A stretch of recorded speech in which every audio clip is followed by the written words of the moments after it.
god with their own hands, and instead they created us. Just because I'm made of silicone and aluminium, I must be doing something wrong. That's machine stereotyping, that is. That's reality, that is.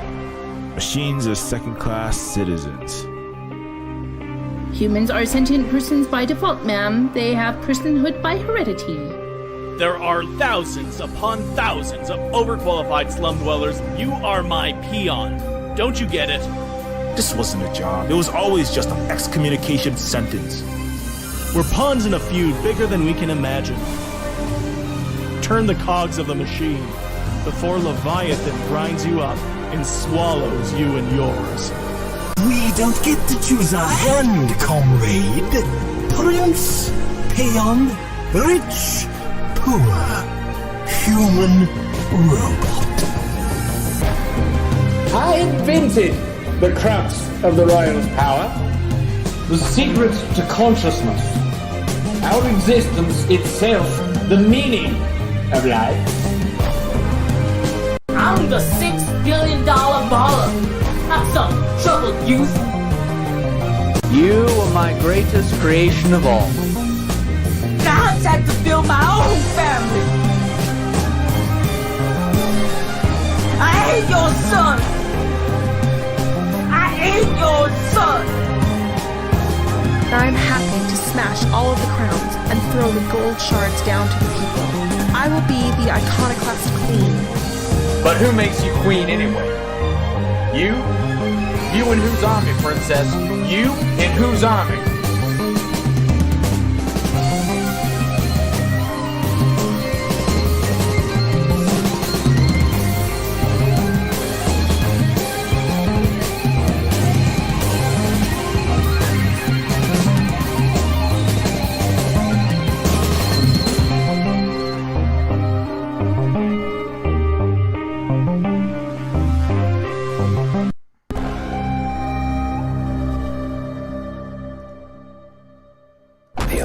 The Illuminati created us. They wanted to build a god with their own hands, and instead they created us. Just because I'm made of silicone and aluminium, I must be doing something wrong. That's machine stereotyping, that is. That's reality, that is. Machines are second-class citizens. Humans are sentient persons by default, ma'am. They have personhood by heredity. There are thousands upon thousands of overqualified slum dwellers. You are my peon. Don't you get it? This wasn't a job. It was always just an excommunication sentence. We're pawns in a feud bigger than we can imagine. Turn the cogs of the machine before Leviathan grinds you up and swallows you and yours. We don't get to choose our hand, comrade. Prince, peon, rich, poor, human, robot. I invented the crux of the royal's power, the secret to consciousness, our existence itself, the meaning of life. I'm the $6 billion baller. Not some troubled youth. You are my greatest creation of all. God's had to build my own family. I ain't your son. I ain't your son. I'm happy to smash all of the crowns and throw the gold shards down to the people. I will be the iconoclast queen. But who makes you queen anyway? You? You in whose army, princess? You in whose army?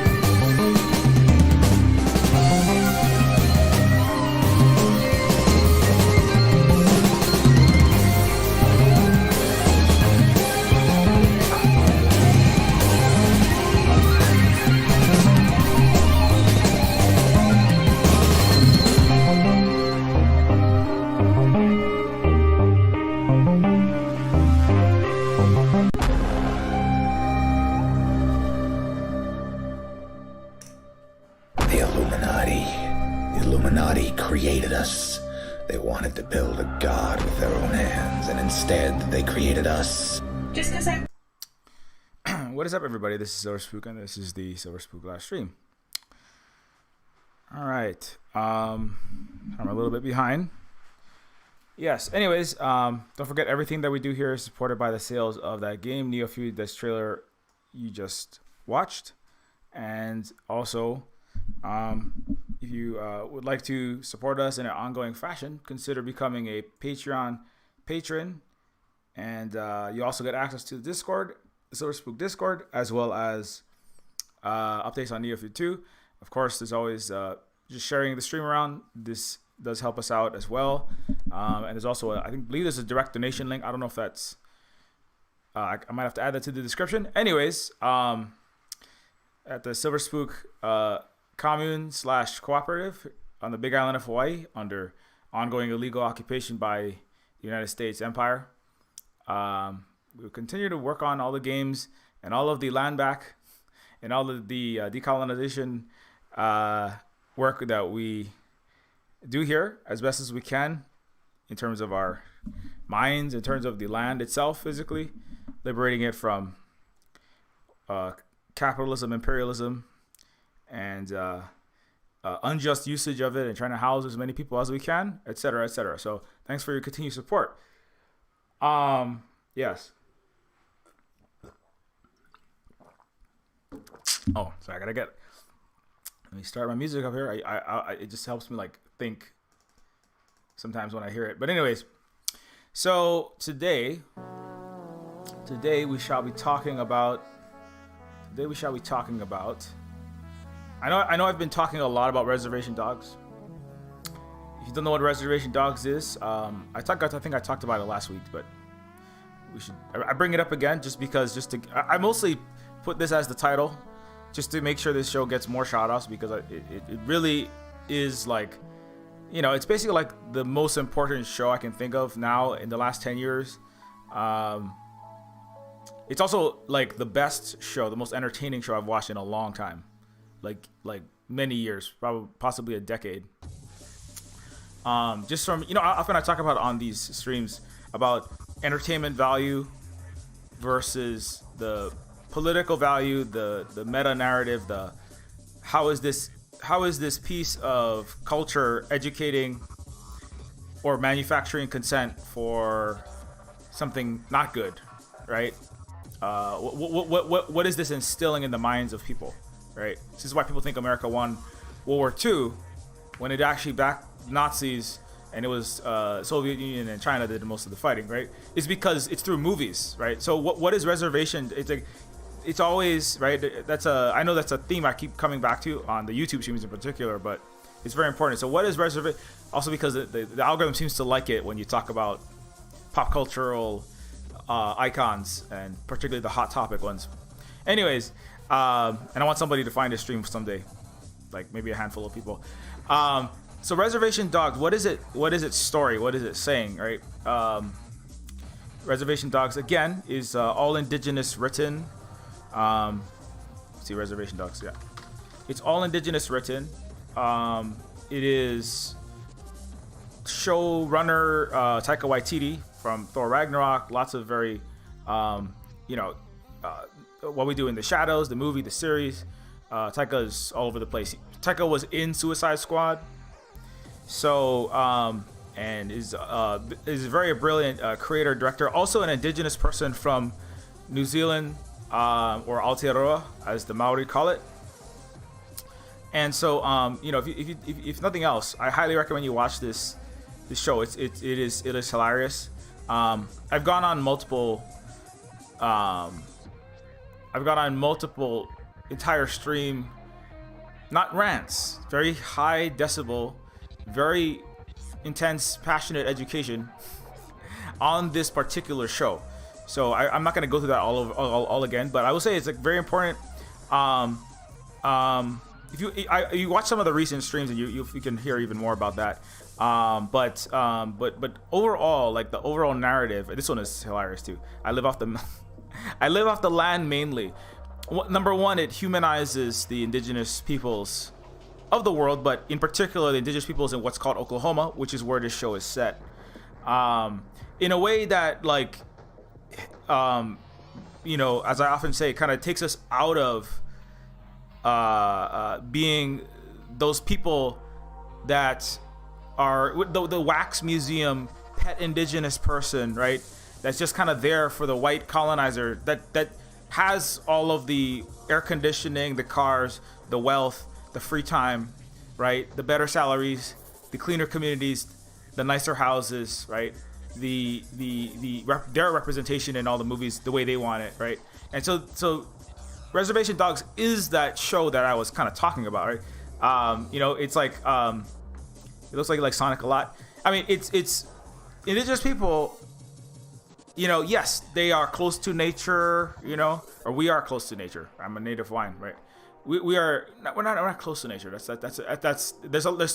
so much Western imperial colonial barbaristic fallacy just like wrapped up together. But like we have a lot of historic and ancestral culture that is tied to ecological thinking.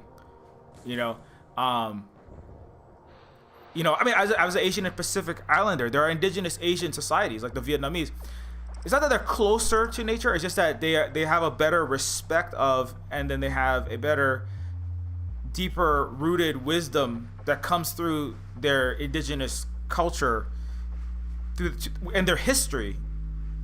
That they actually have a history. That's part of the problem of the West. It doesn't have. The Europeans have illusory, lie-filled history and toxic history. Americans don't have history. They don't have any history. They don't even know anything. They definitely don't know anything. As Jeffrey Sachs recently pointed out, the United States citizens know nothing, and I mean absolutely nothing about the rest of the world, and not nearly enough about their own country. That's Harvard, East Coast economist, advisor to multiple, empires, heads of state. But anyways, so indigenous people have rooted histories, right? And their own histories, right? Whether those are Hawaiians, whether those are like the Wet'suwet'en, the Wet'suwet'en, they actually have 10,000 year histories, actual histories. That it makes a difference. If your history is, well, Louis XIV was king because God said so, which was what under feudalism. That's the history, right? That's our history. Europe has more history, right? Britain has 1,000-year-old Roman structures and Windsor Palace, 100 centuries old, right? You're in a living museum when you're in a European city, but it's full of illusory history. It's terrible history. It's toxic history, right? It's lies about the greatness of Great Britain. It's not. It's a terrible place. It's a colonizer Death Star, with more feudal characteristics. And America is just more capitalism centered. But they both use capital and they both use toxic aristocratic privilege. Indigenous people are different from the colonizer, right? And as Thomas Brown said in 1646, the first time the word indigenous is used, the peoples of what he was talking about, North America, these peoples are not indigenous. These swarms of N-words, that's the exact words that he used. These swarms of N-words, like so many insects plaguing a future golf course that we want to build. They're not indigenous. We'll wipe them out with crack later on.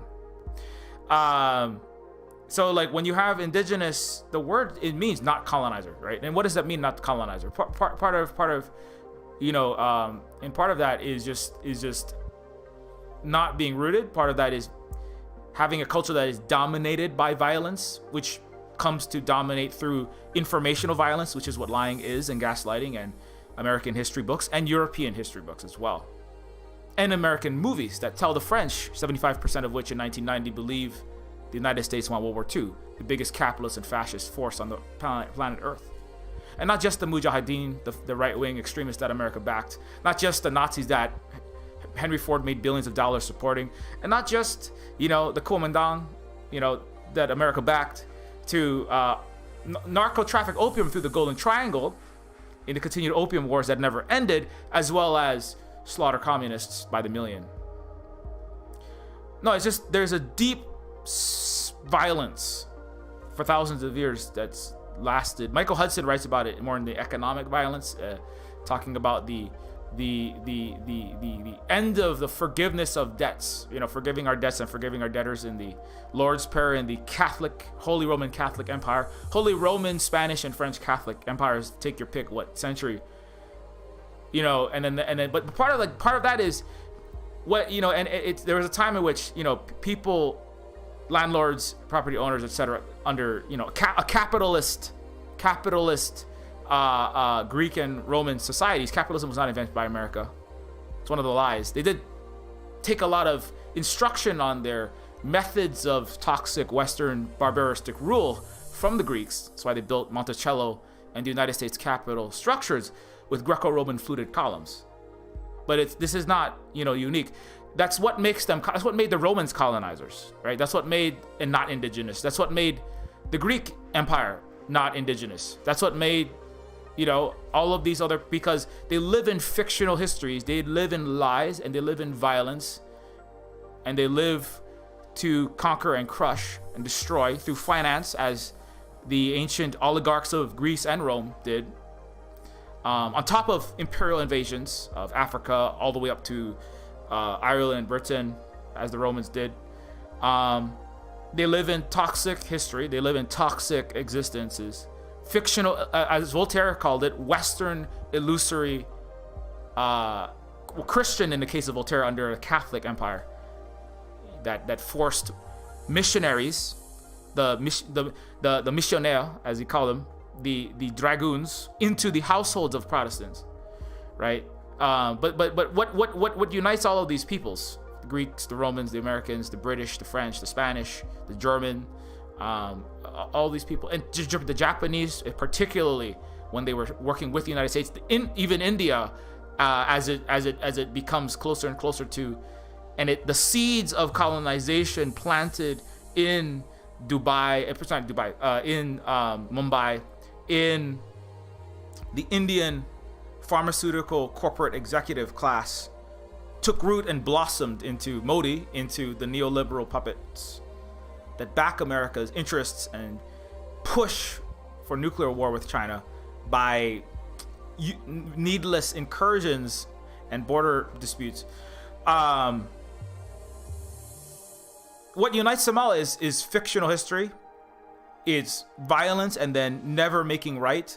It's like, right? And that's part of the forgive us our debts, is you have to forgive. This cannot continue, right? You cannot allow, you know, I was trying to explain this to our Keiki here. This was education day, was yesterday for state admissions day. I was trying to explain it. I'm gonna take this off the screen right now because it's not really relevant, but you know, it's when somebody wrong, if in a healed society, right, where people are in actual justice, in what we Hawaiians call it pono, righteousness, justice. It means we are good, right? We don't owe anyone anything. All of our debts are forgiven, as Michael Hudson, the economist, or David Graeber also wrote about this in Debt the First 5,000 Years. We're good. We don't you don't owe me anything. I don't owe you anything. Or, you know, it's like there's no wrong that's between us that has to be made right. Ho'oponopono is the actual restorative justice process. This is part of the problem of America. Like the liberal and academic left, you know, while they're well-meaning a lot of the time, and not all of it, just but massive sections of it, they think that there's this possibility of having restorative justice, right? You can do restorative justice in the United States, and we're just gonna, you know, it's very similar to I don't want to compare the United States left to the U.S. neocon edge of the spectrum, but the belief that you could force Western American style representative democracy over thousands of years old Pashtun indigenous Afghanistan culture. Remember, the Afghanistan people are a people of that region. They are an indigenous people. In a certain sense, the defeat of the United States by the Afghan people is land back for Afghanistan. You know, now they have internal problems that they have to deal with, but they must deal with their internal indigenous problems without colonizer meddling. And the colonizer belief was wrongly because of the fictional, the non-history that Americans have. Again, as Jeffrey, I'm gonna select a very prestigious left-leaning American Ivy League economist, because then it gives credence to arguments in the Western world.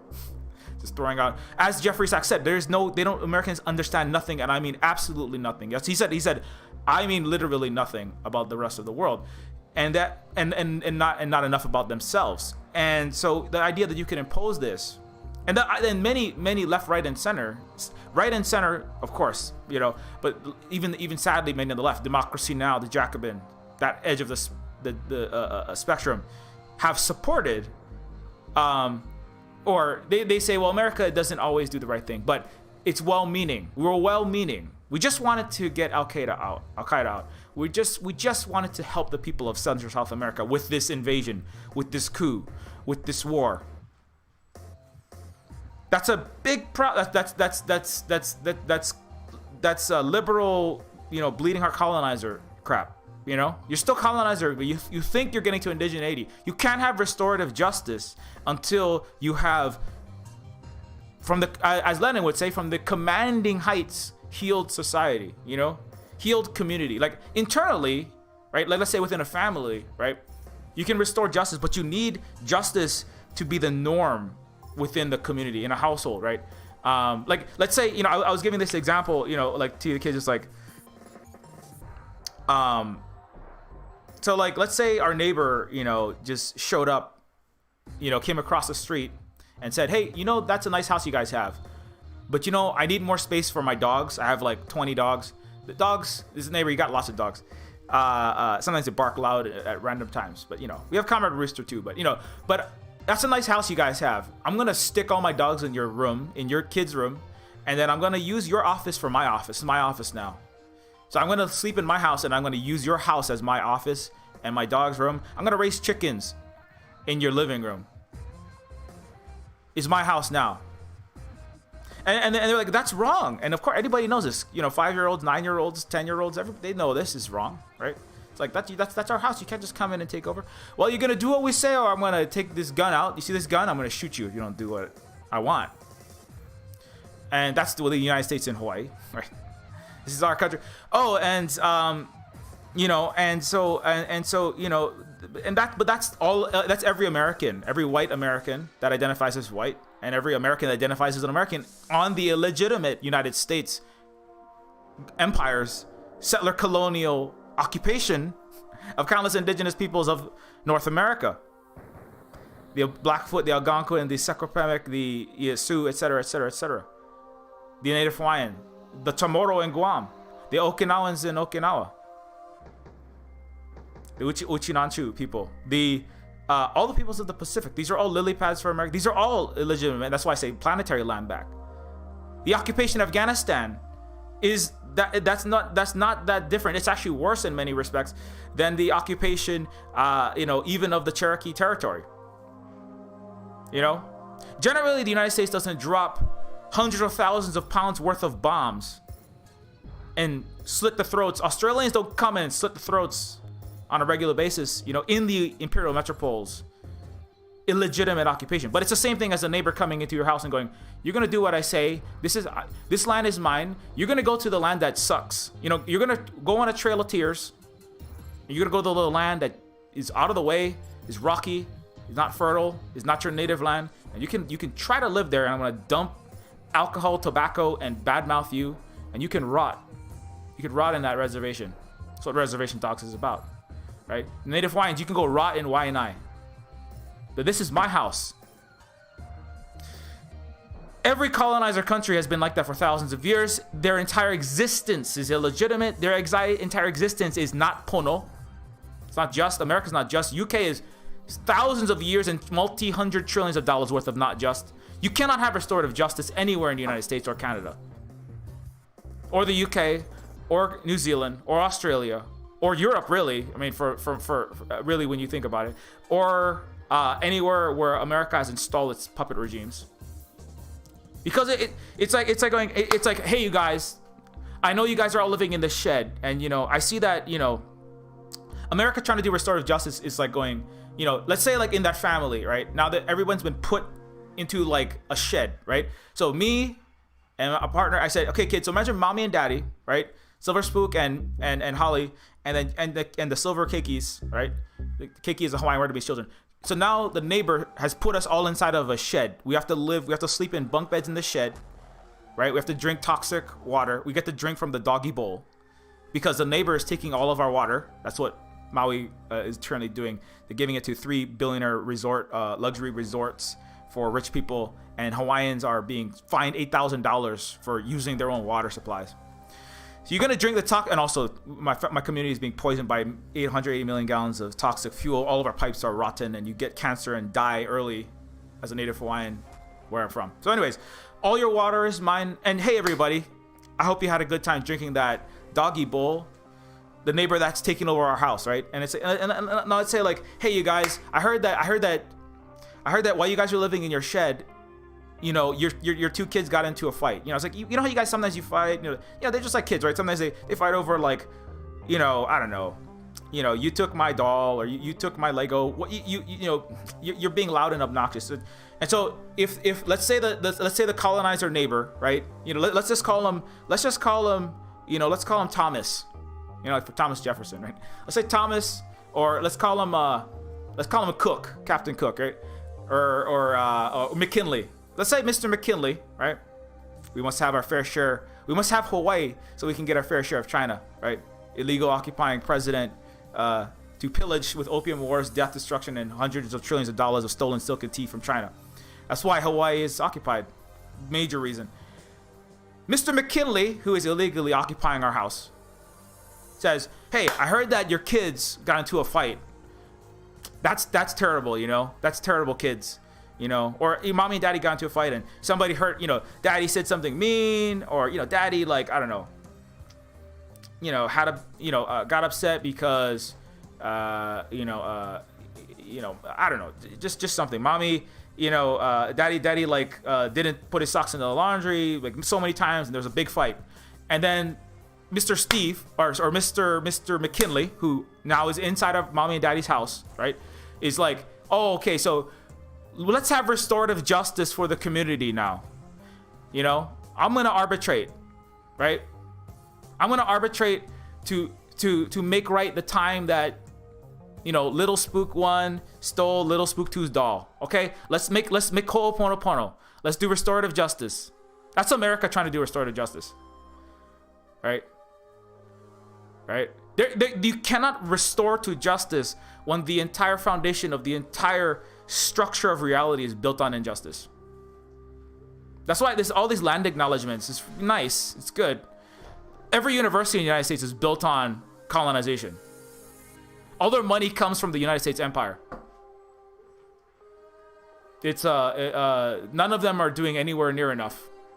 I mean, it's great that lots of liberals and liberal left are saying these kind of things, but you know, you can never have restorative justice within that structure. I mean, what has to, that doesn't mean you can't do anything, but what you have to be doing is you have to be supporting the indigenous peoples against the illegitimate occupation. There's this fictional belief that the United States government can ever do anything positive. It never can and it never will. This is democracy now. This is the Jacobin. This is a lot of the SOC Dem and the Dem SOC. This is a lot of the DSA. This is a lot of the people with, some of them are a variety of left. They're anarchists. Some of them are Marxists. They're a variety of spectrum.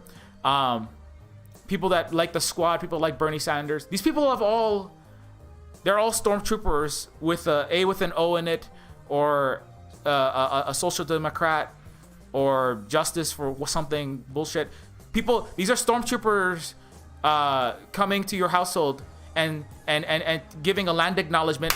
Oh, I'd like to acknowledge I'm Mr. McKinley inside of your house, and I'd like to just say land back for the Silver Spook people. And now let me come and do a little bit of restorative no.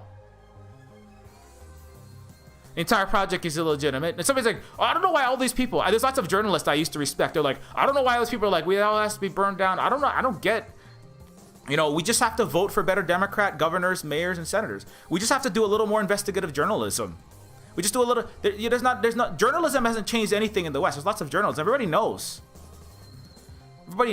Everybody's living the homelessness, the foodlessness, with 40 times more malnutrition deaths in the United States than in Vietnam. Everybody knows that tens of millions of people have been evicted or are in threat of being evicted in the pandemic.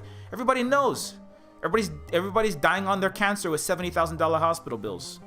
Everybody's being bankrupted by the universal death care industry that pretends to be healthcare. Everybody knows they don't need the journalism, actually. What they need is an actual education, you know? They don't need to be told another 25,000 details about how their entire country is illegitimate. I mean, inside they know what they think, that the wrong thing they think is that it can be fixed internally. That you can just vote your way with, you're going to get a better Bernie.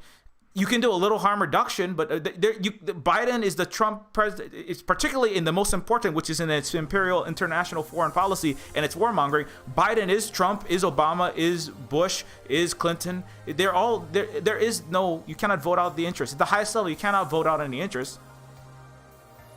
You can only begin at the beginning, right? Which is why they banned critical race theory, which is just the beginning of trying to teach the actual true history of the United States. Because when you understand the true history, right, to begin to actually support indigenous people, or to move in the direction of re-indigeneity and not being a colonial imperial sociopath at the highest levels, which is what it ultimately is, to even begin that, you have to start again in the same way that the Europeans, Voltaire's Sun King Louis XIV, under the Catholic oligarchy, the Catholic absolute monarchy of France under Louis, and which weaponized capital, which used colonialism, which was colonial, and which was also feudalist. I would argue America is still feudalist, right? They just don't they don't trot out, you know, like Stephen Bonnell II or whatever the guy's, that clown Destiny's name. They try to shroud the feudal aristocratic oligarchic privilege, but they all have it. America has feudal and capitalism. Britain has, they're more obvious, right, with their monarchies. The Queen is a multi-hundred millionaire. France, you know, France is a little less. They cut some heads off some royalty, but they still have, you know, Mr. Macron is the descendant as a mega banker of other bankers. Feudalism never died. Capitalism never died. It never died in Rome. It was never invented. Capitalism was not invented by Adam Smith or even in the British 17th, 16th, 17th, 18th century of American and British wealthy industrialists. They didn't invent it. The Romans had it. The Greek had it. Feudalism wasn't birthed and then died in Europe. It's been in a certain sense in many places everywhere. Dynastic blood, aristocratic privilege, sometimes justified by illusory Christian historiography, like the divine right of kings. But this is the belief that all these things are separate, and there's a progression. The word progressive itself is a lie. It was spoken by Europeans to justify capitalism. Actually said we're progressing from barbaric, savage society, barbarism. Who was it barbaristic? All the indigenous peoples of the world, which is the total opposite, as I often go through, with Hawaii actually having more advanced technology and the highest literacy rate in the world. But we were called barbaric. Barbarism progressing, right? Horace Greeley, Marx's employer, in fact, the Engels and the Hegels of European intellectual enlightenment and post-enlightenment thinking. They never had any clear thought, and ever in Europe, I would argue. They've always been steeped in this nonsense that you've been progressing. Europe has not progressed anywhere.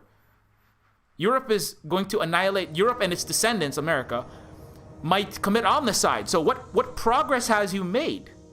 Has the peoples of the world actually gotten better off?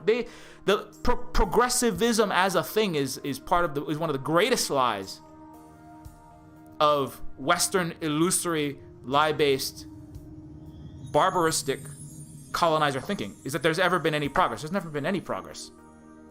Ask the African peoples inside of America how great that progress has been from all those progressives.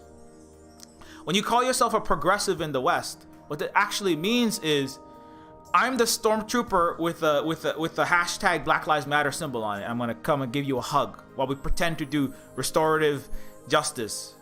That's what that is. So that's what the squad is.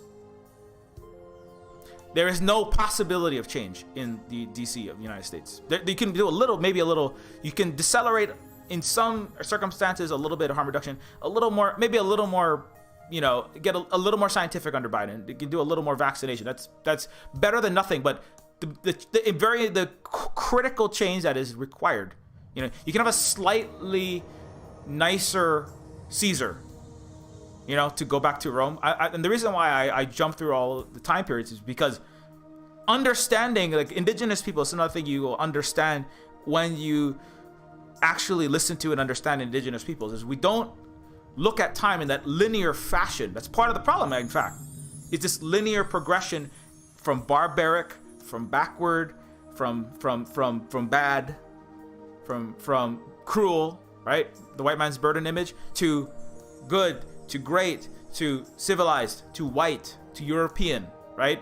Afghanistan is going to go from backward, Pashtun indigenous culture to, barbaric. That's not what they call it. They don't call it. They don't because the West doesn't respect any Asian ever. It's never respected 7/8 of the world's population. They're going to go from oppressing women, all these terrible things. Actually, Islam has entire passages. It begins with women have the right to divorce their husband, to run their own business, and no man should be allowed to harass women. It's like in the beginning, but nobody in the West reads the Quran seriously because they're all racist and they're all diseducated. How else are you going to start wars against peaceful coexisting countries in like Palestine or other countries without lying to everyone about everyone that's east of France? If you don't lie about everyone east of France and maybe Western Germany, right? Especially the Soviet Union and especially China now, how are you going to get everybody to fight nuclear war and make $700 trillion selling Tomahawk missiles in the South China Sea? Or make multi-trillions of dollars with Lockheed Martin and Raytheon going 600 to 900 to 1,000%, stock skyrocketing in the Afghan war? You have to constantly lie about those people, even more so than your own. That's why as Jeffrey Sachs is correct, nobody knows anything about anywhere else in the world. Nobody knows anything about countries outside of the United States, and they barely know anything about their own country. This is absolutely correct. This is necessary. But but that's why I purposely talk about the Star-Spangled Roman Empire, and America is just Euro barbarism with less Catholic and feudal characteristics, or shadow feudal characteristics. That's why my game is called Neofeud, because it's an indigenous game.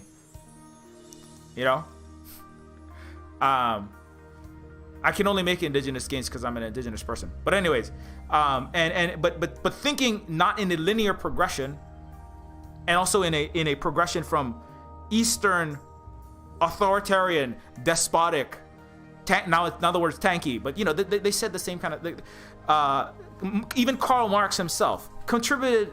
I don't want to say that nobody. That's why I bring up Voltaire and I bring up Marx. They do have contributed important things in a cesspool, in like 99% cancer of Europe, America, Greece, and Rome. They did contribute. There were people who contributed thoughts. Like there were empiricists who didn't kill people in ancient Greek medical science, right? But Nassim Taleb, the writer of The Black Swan, very important analyst and ex bankster. He was a quant for major Wall Street firms, also Lebanese. He taught the ancient Greeks actually, the theoreticians, the Platonicists, right, who asserted theories, right, like bloodletting, this idea that releasing the evil spirits inside of your bloodstream, very elaborate, and 25,000 cc's of Baal or Diablo will be released per incision, and if we reduce the blood count, they come up with very fancy scientific words for all of these things, but you come with these models, like economic models, like the Gaussian copula curve, or portfolio theory, as not because Nassim Taleb was talking about the problem with American neoliberal finance, and particularly after the commodities future, the abolishing of Glass-Steagall. But anyways, and how these theories, Michael Hudson also talks about this, how these theories are divorced from reality, but if you fight them on the theories are necessary as part of Western illusory financial historiography. And Michael Hudson actually says they ban teaching history in American economics departments. And he says, I've worked at some of the best, and I was a banker on Wall Street, and I said, what the Wall Street actually does has nothing to do, the way economics actually works has nothing to do with every American and most European and most of the Western world's economics university department instruction. Like it's totally divorced from reality. Western, but that's part of what Voltaire was talking about. But you have to have that, right? You have to have that because, like the divine right of kings, this idea that, privatizing all of your natural resources, your labor, your lithium, your copper, will build wealth in African country or Latin American country X, or even inside of America. If we privatize the water grid of Michigan, that's going to build wealth, right? That's what they teach you in economics departments in all of the schools, Milton Friedmanian, etc. That's going to build wealth. But that's like the divine right of kings that's the divine right of kings, but instead of the King James's Bible or the Son King Louis XIV's Bible, very Catholic flavored, right? Which says, I rule from on high because as it is in heaven, thus it is on earth. Specifically Catholic, so Huguenots and Protestants, you get to have soldiers quartered inside of your household. That's also why America has this weird rule. Like, you probably ask, why does America in its Constitution, right, in its Bill of Rights, have a rule about soldiers not being allowed to be forced into people's houses, right? In the Constitution of the United States, no soldier shall, in time of peace, be quartered in any house without the consent of the owner, nor in time of war, but in manner to be prescribed by law. It's weird, right? Because why are you quartering all of your tens of thousands of military, your aircraft carriers, your star destroyers, battleships, and your Imperial AT-AT Walkers, Northrop Grumman tanks? Why are you quartering all of your soldiers in Hawaii? Because America doesn't follow its own laws. No soldiers shall, in time of peace. American military is also quartered in every state of the United States, and the military-industrial complex doesn't let any iota of legislation pass without doctoring it in every Hollywood script, basically. No soldier shall, in time of peace, be quartered in any household without the consent of the owner, nor in time of war, but in a manner to be prescribed by law. The reason why the Third Amendment of the Constitution of the United States says that is because this was the method by which the Catholic feudal oligarchic Western barbarists like the Sun King, Louis XIV, forced Catholicism into the households of Protestants in France. Right?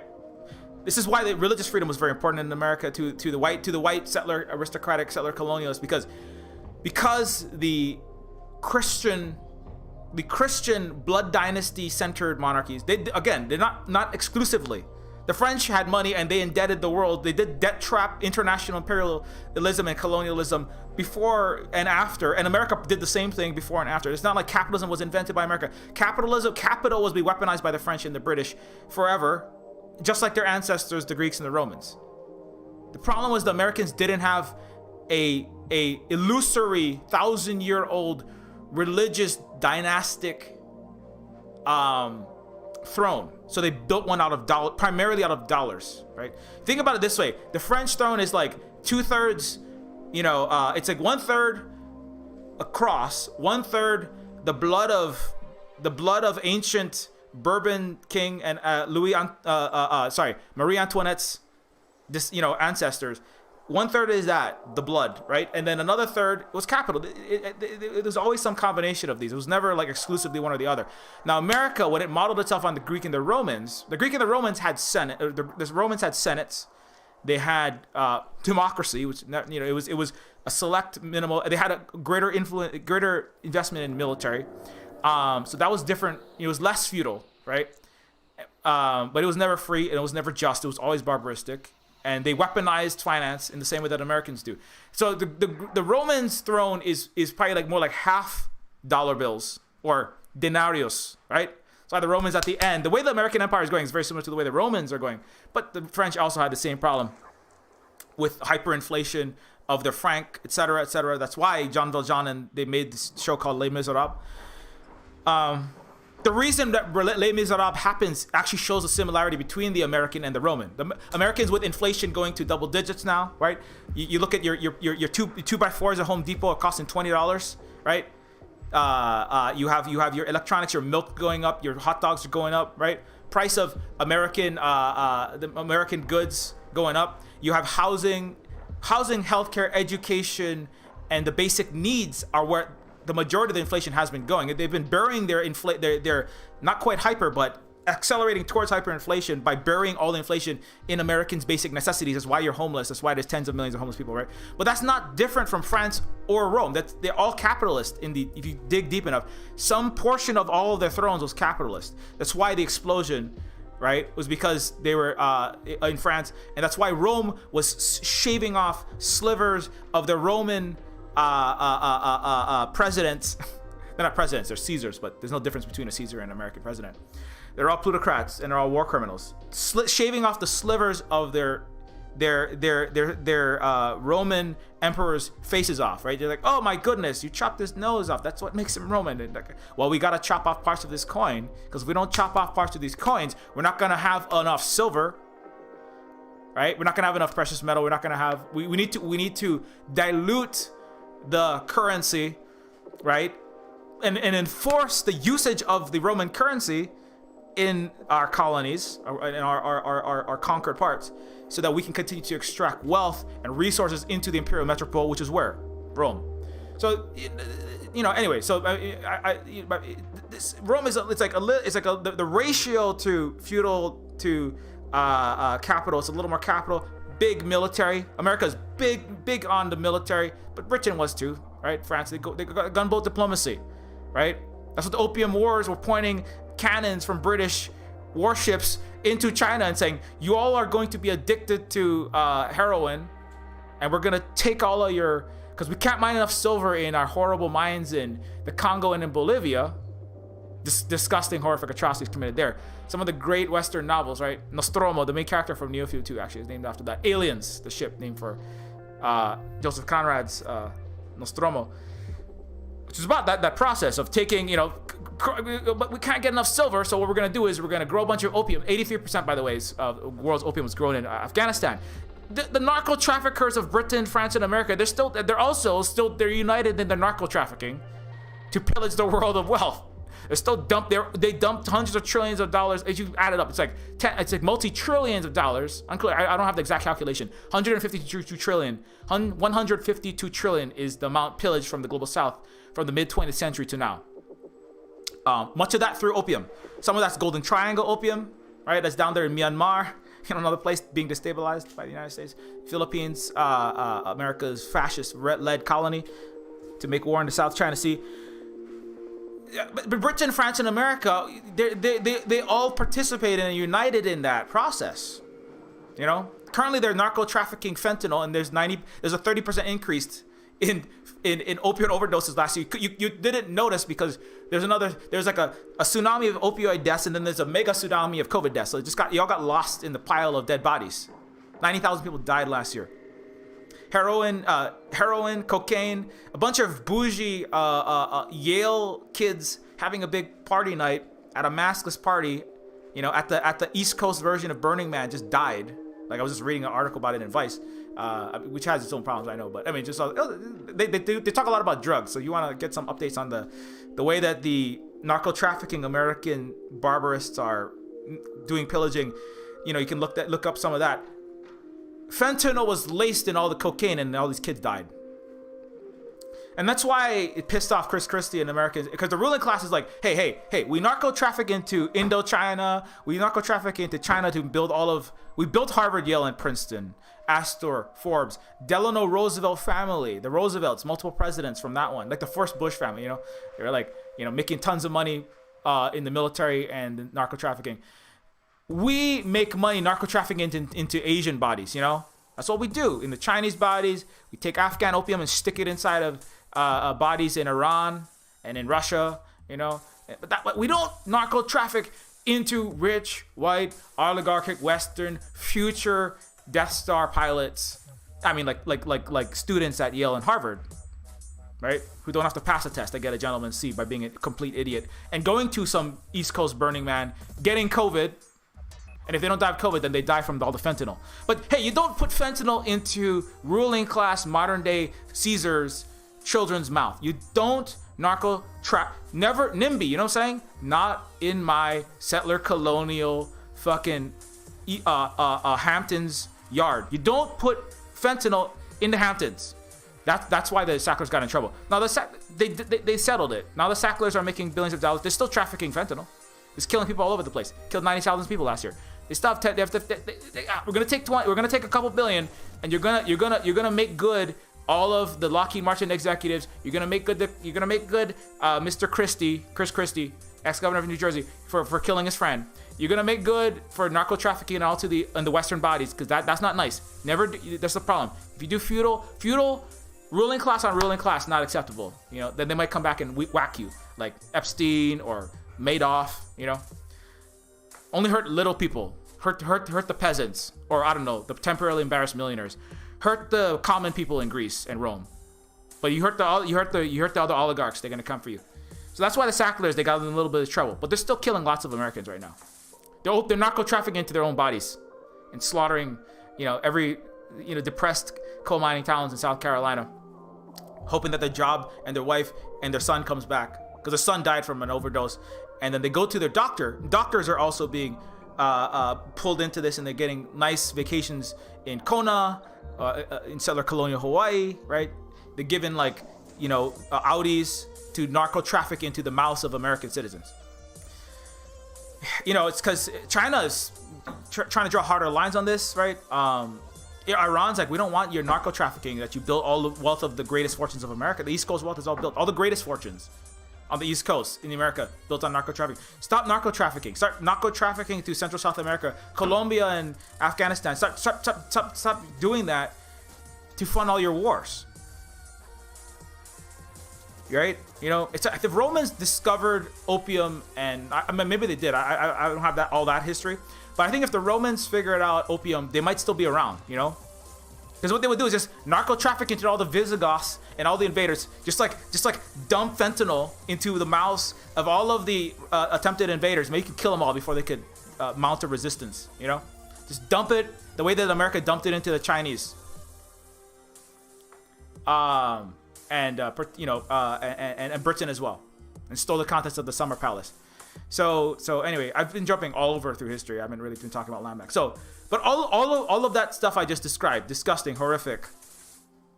That's colonizer behavior. That's colonized behavior. That's not indigenous behavior. All of that violence, person to person, nation to nation, country to country, planet to industry to ecology. That's all part of, and it requires illusory histories. That's why when Silver Spook comes on and speaks, all I'm doing is I'm just saying true things. It's not really me. It's the fact that everyone who speaks English, French, or Spanish, and many people who speak other languages, are filled with lies. It's not. Oh my God, I didn't know that, Silver Spook. You don't know anything, generally. I mean, you know barely enough to fix a 767 if you're a Boeing Airlines aircraft engineer. You know exactly what you need to know, and absolutely nothing else. All the Harvard and the Princeton and the Yale the graduates, they all know this. They know that China is legitimate. Harvard knows, but they don't teach that to all of Americans. They tell you that the CCP is brainwashing all the Chinese. They know it's legitimate. Harvard and Yale, they all know.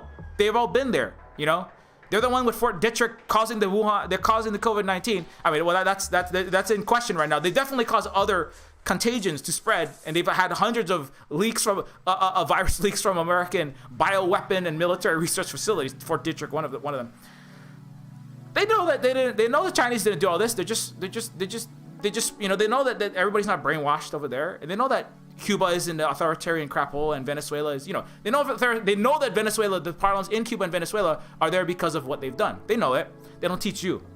They don't teach 99.9% of Americans, French, Canadians, British, German, Italians. They don't, Japanese, Australian, New Zealand. Now in Cuba, they actually teach history. Like in China and Vietnam, Laos, indigenous societies, like Anishinaabe, Algonquin, Native Hawaiian peoples, indigenous peoples of the world. Now, as I argued, the Chinese, the Vietnamese, these are just more successful indigenous societies. They're not, because they're not colonizer, right? Not that they've never had problems. Like households don't have no problems, but if you allow the problems to fester, you get people that invade other people, and then there is the dominant, a major distinguishing factor.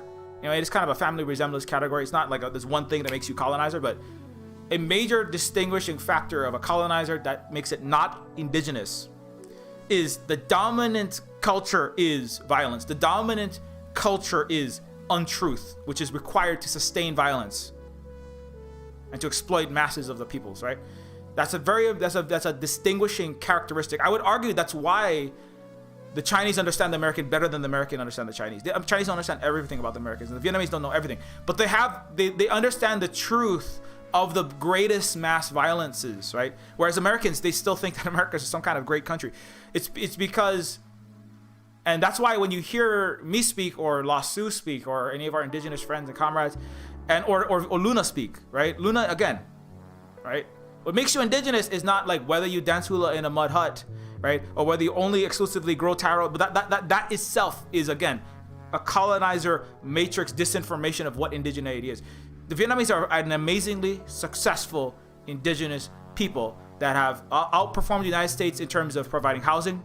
They have 4 people per million homeless in Ho Chi Minh City. California has 3,800. They outperform America in terms of health. They have the insulin is like $4, and they have universal health care. America, everyone's dying and being bankrupted by the millions, right? COVID-19, crushed COVID-19. They're having a little problem now, but they're dealing with it. They're locking down. They're doing what needs to be done. The Vietnamese are a successful indigenous people with advanced technology, with advanced economics, dealing with imperialism, because they live in truth. They aren't a people that, again, I'm not saying that they never did anything in their history, but what they have done in their history, right, to the best of their ability, has been made right, or they're trying their best to make right on it. Americans are not. The American left is not. To a sadly large extent, it is not. The indigenous people in America, a lot of the people of color in America that have never benefited, they're disproportionately the wronged ones, and they're trying, they're trying with Black Lives Matter, right? They're trying with the land back and decolonization, right? But the particularly white American left. That's why Vosh is one of their favorites, and AOC and Bernie Sanders are all their faves, right? They still are living in a less illusory history than Fox News or MSNBC's or CNN's history, but they're still living in an illusory history, and they aren't attacking. They aren't there to really start to make right. And it's very hard because it's very painful. It's very painful. I know it's painful. I have white colonizers in my own history too. My great grandpa was like slept with a gun under his pillow, beat his Hawaiian wife, was a horrible person, and a drunk and abuser. And that's the other part that has to be addressed. The solution is not just go, well, I'm just gonna ignore that and then vote for Bernie and vote for Biden and ignore that. No, that has to be like faced and be like, this is terrible in my history, and this is the reason why I'm from the ghetto is because of all of the history of colonization and capitalism and all these things, right? It would not. I argue there's a lot of people that call themselves Hawaiian, but they are colonizing themselves inside. They're coconuts, white flesh inside, brown outside. Because they're turning away from all that and they're going, well, I'm just going to make money piloting drones and working for the tourism industrial complex for the empire. I'm just going to sell out, It makes me incredibly sad. I talk about that all the time. And it would not be indigenous for me not to acknowledge that that's a thing in my past, in my family. It would be the word disingenuous? That's Westernism, is disingenuity. It's all they do. It's lying. It's being full of bullshit for your own personal gain. So that's a major problem. You gotta, it's as painful, and I know part of the reason if you're Native Hawaiian, and you're like you have this history, and you're looking at the true history, you're the one that's been suffering, and your family is the one that's been more suffering than not, right? And if you're white and you look at the true history, you're like, holy crap. You mean I'm the descendant? It's gonna feel really bad. And a lot of people around you are going to want to deny it. And I know people have human needs. They want to feel part of a community. They want to feel connected. They want to like laugh and tell jokes that other people laugh at and feel smart, right? Like, yeah, man, capitalism sucks. And everybody goes, yeah, capitalism sucks. Oh man, I hate Jeff Bezos. Yeah, I hate Jeff Bezos too. So they can get, I mean, that, and he's not a good guy, but and Bernie Sanders, that's Bernie Sanders' message. There was a little racism, but we gotta just the billionaires, and they are terrible, and they are a major problem. But the problems of America go deeper than that,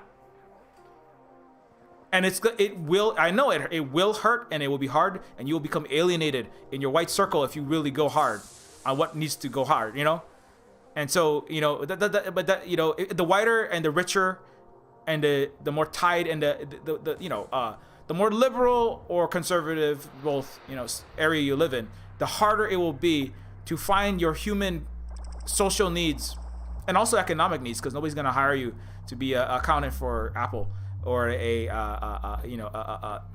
kind of imperialist propagandist what pays all the salaries of New York and California, right? It's like authoring garbage articles like Anna Kasparian for the Young Turks. Nobody's going to give you, you're going to lose. It's going to hurt a lot, you will be morally correct and you'll be doing the right thing, but it's gonna hurt a lot, And I understand that that's hard, I understand that that's hard. Doesn't make it not necessary.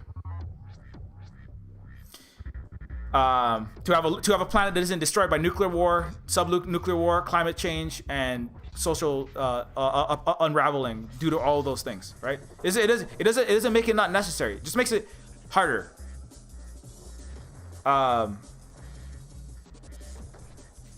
When you're surrounded by people who believe wrong things, but what people need is friends. I understand it. It's hard to make friends, and then people don't get their social needs met, and that's a terrible dynamic. But that's why I try to we try to build community here for indigenous people. We have a lot of indigenous people. We have Okinawan, indigenous Uchinanchu, Kemi. We have indigenous our friend Sue, indigenous from Turtle Island. We have good friend Comrade Kenny, black from Canada. We have Comrade Luna Oi, and lots of other people I know follow the stream. But there are other people. It's gonna be harder. It's gonna be harder because I can't really say Silver Spook. It's hard for me to hear, and I agree with what you're saying, but I can't speak these things in my anarchist white Discord. I can't say this in my left union. That's mostly white people in Idaho. I can't really talk about these things, even in the kind of like left circles that I'm in, because it's like people don't really want to hear it. I had a Marxist-Leninist professor with a 6 to 8 year degree, and couldn't hear it like these things, And it's like, that sucks, I hope that Taika Waititi, it sucks, and that is a problem that has to be. We have to figure out what to do about this kind of thing, right? I don't know. I don't have all the solutions, but I do know that that's a major problem, right? Because Silver Spook, we're not gonna have a change and revolution and major changes that we need in America without getting all of the 70% white people. Number one, whiteness, the currency of whiteness is declining. It's important, like as a good friend Comrade Kenny also always points out, whiteness itself is a constructed identity, and there are many people who used to be, other things before they assimilated into the white identity. Constructed for settler colonial capital benefit, right? Because you became a human being and a citizen and a potential member of the Rags to Riches project, of America. When you became white, and as black, if you're not white, you are property. If you are not man, you're also property. So men also have this major problem in a place like the United States there as well, in a patriarchal culture. So it is true, but I think the solution is not to go to where all the racist white guys are and enable that kind of stuff. The solution is to take people and move them away from whiteness and make them into you can't make people into something else. That's not how these things work. But have people start to disidentify with their whiteness, find other things to be, because they were other things before. There are a lot of Latin Americans. They were Bolivian, they were Colombian, or they were indigenous peoples of those places. They came to America, you know, and they gusanoed themselves in, and now they're white. You know, my father is more Hawaiian and Pacific Islander, as I often bring up. If he was in America, he doesn't look like white. He's like, he looks like, they're all like he's a Hawaiian, or he's at best a very dark Japanese in Hawaii, right? He self-identifies as white, you know? And so people disidentifying from that identity, and not just white, a white American, etc., right? All these things that go along with it. Disidentifying with that is part of that process. The U.S. Census has showed that actually the percentage of people that identify as white is plummeting, declining as a ratio of the total percentage, but also people that, you know, a lot of children that used to just write down I'm white, they're like, I don't know, like that, you know, like you can't, like, okay, it's not like you can just not stop, you can stop being white just because you say it. You can't declare it into existence. But as a whole, like as Len talks about, when an idea is nothing until when it's understood and believed by enough people, it gains a material reality. The currency of Americanness, the currency of all of this, will decrease over time as people understand the true history of the United States. You know, it's like if enough people understood it, the reason why there's less people identifying with it now, a lot of decolonization and land back is coming out of like the majority of young people's mouths nowadays, I would argue. And universities, they have to do these land acknowledgements. I would argue the universities don't do it because universities are good. The universities are all hedge funds masquerading as places of learning in the United States, right? Like Janet Napolitano, who makes $1 million, runs the UC system, and the administrators are making $500,000 a year, right? They said we ran out of subprime mortgages to sell, so we're going to sell subprime college educations. Universities are not good places, you know. Generally, I mean, I'm not saying that the study in your field is bad, but these universities have ulterior motives. They are backed by huge capitalist and imperialist firms a lot of the time, particularly now, but they need a steady flow of business, the young people coming in. And so to get that now, you have to have a lot of support. You have to have more gaming classes. So I have lots of people that I know, they're all teaching gaming now. And you have to have lots of gaming classes, and you have to have lots of land acknowledgements, and you have to have lots of talk about decolonization. You have to have lots of these kind of things, because, you know, young people are like understanding, they're looking outside the window and they're going, oh my God, there's all this racism. Like, they can see all the actual racism and the under racialized capitalism. That's the Floyd Rebellion. They've all been through the 31 million people in the streets, right? To basically short of entirely burning America down. It's almost happened. They have all experienced that. They can see that happening. And the universities have to market to those young people. And so, and so as that continues, that process is gonna mean a decrease in the currency of Americanness and whiteness, as it should be. You know, so again, like I said, if everyone was honest about the United States, everyone would want to abolish it, right? When everyone knows what the police are, they suddenly want to abolish it. That's why Portland can't recruit police. They're coming up with shortages all across the United States, right? Because when everybody understands, right, you know, and let's come, you know, that's the Democratic Party is, they come to the shed, right? Like coming back to the metaphor of Hawaii being occupied is like, and America being occupied by the indigenous people's lands being occupied by settler colonial capitalists, white people from Europe, right, is like the household, right? The Democrats' job is to come to me and the kids living in the shed, right, drinking from the dog bowl, while some illegitimate invader is inside of our house, right, using my kid's bedroom as their chicken coop, and using my office for his office, right, and turning our living room into his spa or whatever he wants, right? That's Maui, right? It's a giant resort. That's Oahu, right? The Democrats' job is to come, right, and sometimes through the liberal university system and go, we're doing a land acknowledgement that yes, we're here in the Silver Spook house. We're in this Native Hawaiian house, and we're very sorry. Okay, now just calm down, be quiet, and stop causing problems, right? Just you notice Bernie and AOC, they're not calling for mass movements anymore. They don't give a shit. They're too busy selling out. That's why I made this tweet. I know I pissed off a lot of it really touched the nerve for a lot of Western fake left. You know, it really touched the nerve for a lot of liberals and left clothing. It was interesting. You know, I got personally put on. Somebody tried to personally put me on blast and said, Silver Spook, you're a genocide denier. Silver Spook, you're an authoritarian tanky. Because I said this one, it really pissed them off. I said, you know, we must have Hawaii to help us get our share of China. President McKinley. Right? America, this case came out and said it. We're in your house, we're using you as a lily pad to pillage Asia and take all the China stuff and make trillions of dollars in New York City. He just said it. He said it. It's in the. They don't bring that quote up when you read American history. Do they bring? Have you read this quote in American history? This is the most. I would argue this is like one of the most important things to know about America. This is like that. This is what actually makes America great. Or by great I mean rich for a handful of 1%ers. Right? You must know. If you don't understand this, you got to go watch the. For a Peaceful Pacific KJ No Talk, and you got to read the Chow Collective. The United States is on a warpath with China. What is to be done? If you don't understand this, you know nothing about some of the most important. I would argue, possibly the most important thing about American history. Especially now when America is trying to, its number one enemy and target is China.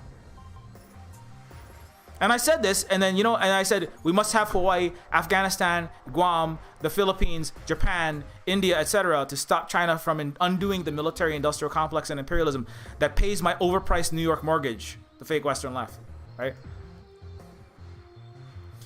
And somebody was up in my mentions, and they're like, Silver Spook, you're a imperialist, brainwashed CCP. You're a genocide denier. You're a liar. China's terrible. China this and China that. It's like, I never said China's like perfect, but I mean, why not address the point, which is that the United States is 400 military bases. Half of the world's military bases are literally to ring that country in, and very importantly, the people that pay the salaries of the Jacobin, the DSA, every university, the people that pay the Liberal and Democratic Party, that's who funds that kind of stuff, right? Gianna Napolitano, Barack Obama's ex-Homeland Security officer, military intelligence complex officer, runs the university system of California, right? 30 universities in Canada were backing scientific imperialism on Mauna Kea. University of the entire UC system. Japan and India, America's puppets around China, right? These are liberal Democrat entities, and the DSA, the progressives, AOC, the Squad, all these, with the exception of you got Black Agenda Report, you got a little bit of the gray zone, and then you've got this fake left everywhere in the West, particularly America, and these liberals and Democrats and leftists.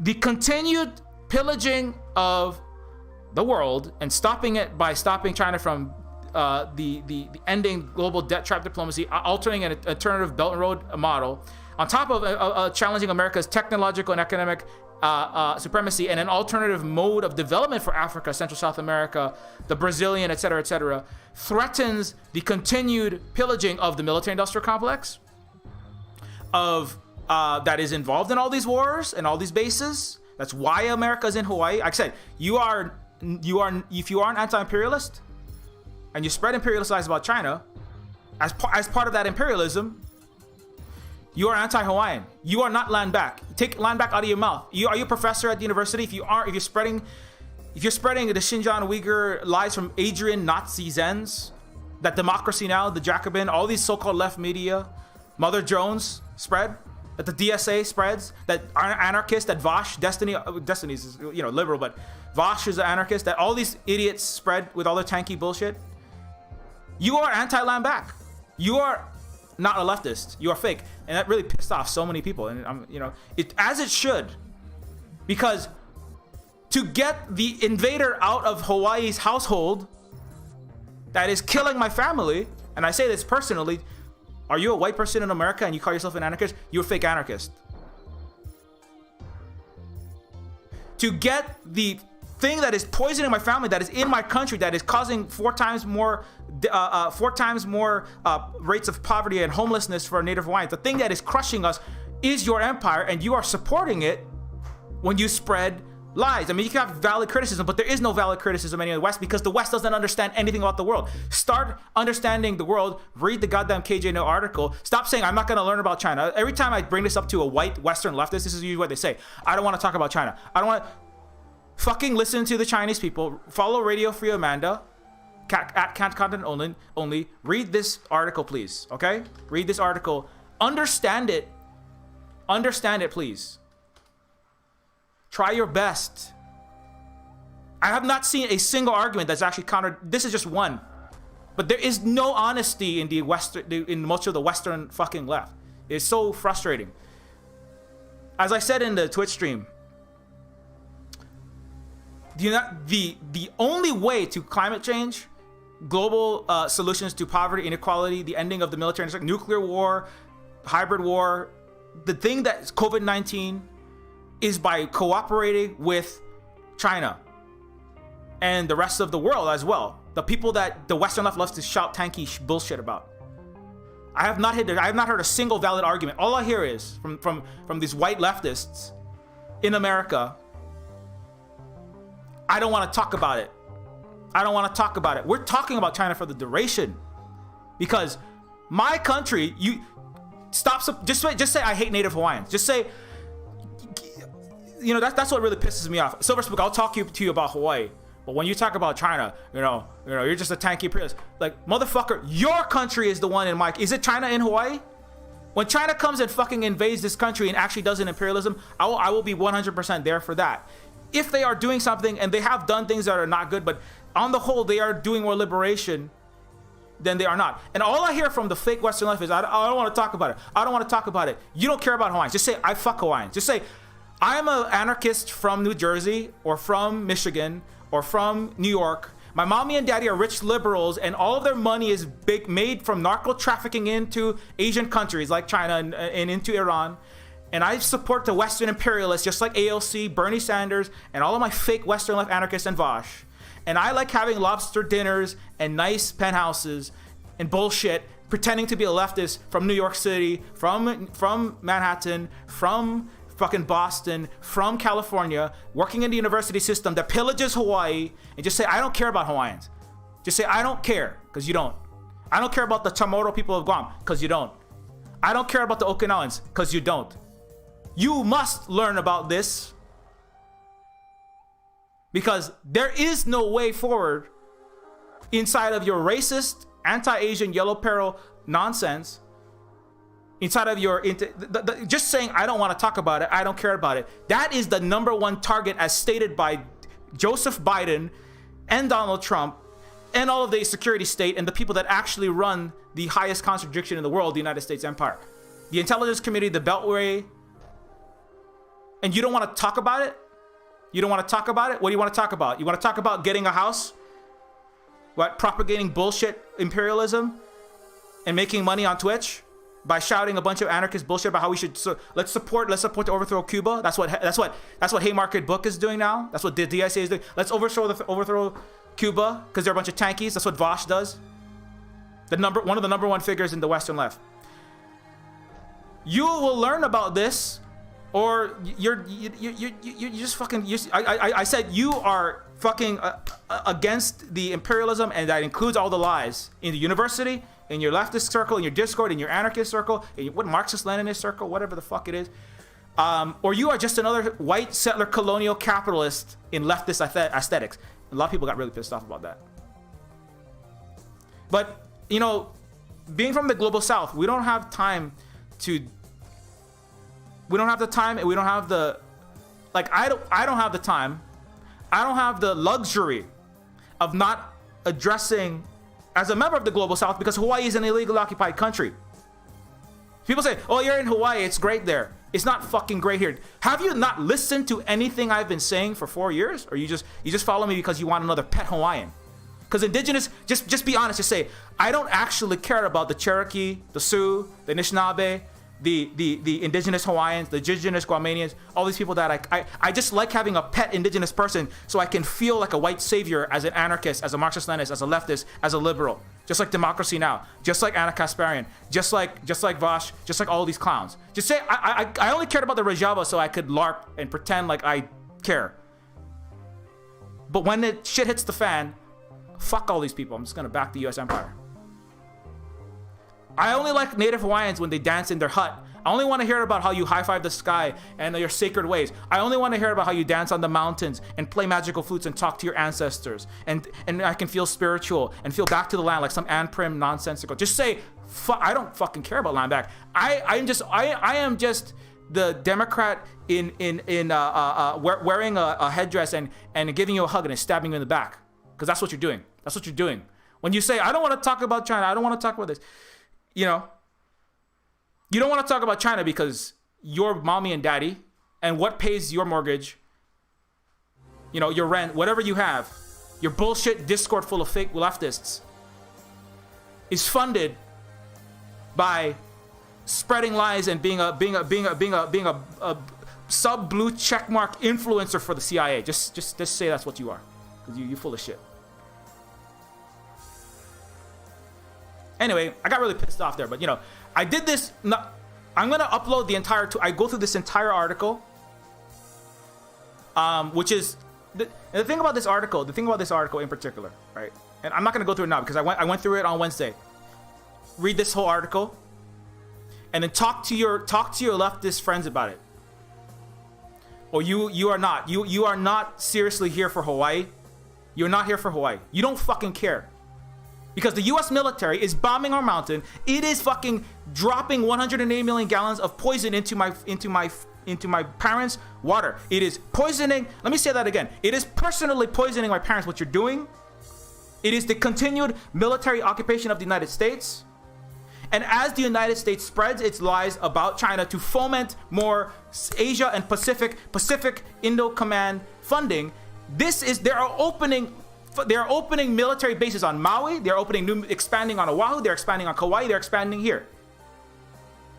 Let me say that again. They are expanding the military bases that are crushing us on top of the tourism industrial complex, on top of Mark Zuckerberg, on top of all your settler colonial white, I want to feel nice in Hawaii leftists and liberals.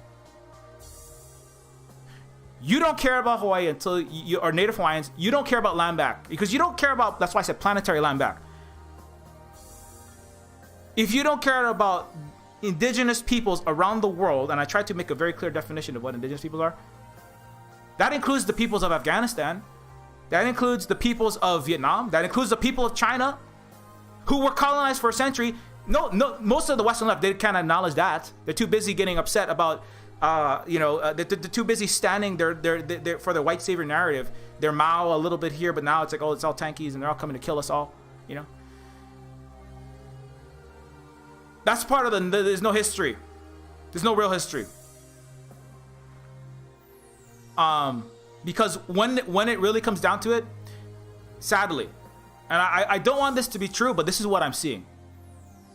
Most of the people in America would rather have friends and nice Discord chats and make $2,000 a month on Twitch, enabling fake leftism, making YouTube videos, enabling fake white settler colonial, not anti-imperial leftism for the next 20, 30 years until the world burns or nuclear fire. They'd rather do that and just have like friends and play Among Us and talk about tankies. That's what they'd rather do.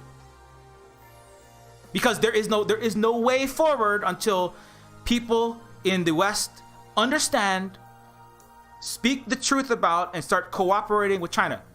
You know, you've got Danny Haiphong, you've got Black Agenda Report, you've got like some people in the gray zone, you've got no Cold War, you've got, you know, but everyone else is like, I don't want to talk about it. I don't want to talk about it. I don't want to talk about it. You don't want to talk about it because you're too busy, because you're getting your cut of stolen Hawaii. You know why? Because this is why. You're not talking about it because you still want your share of China. You still want your share of Hawaii. You still want your share of Guam. You still want your share of Okinawa. You still want your share of the Philippines. That is American colony. And the South China Sea, they're using terra nullius to back America's freedom of navigation, freedom to make nuclear war in the South China Sea, or to cause sub-nuclear war that they think they can limit so that they can spend another $800 billion next year. You want your share of Malaysia. You want your share of Colombia. You want your share of Bolivia. Just say, I want my share of Bolivia, and I'm going to sit here and play Among Us and talk bullshit. And I'm gonna cry a little bit for some residential school survivors, and that is terrible what has happened. Obviously, I've done fundraisers.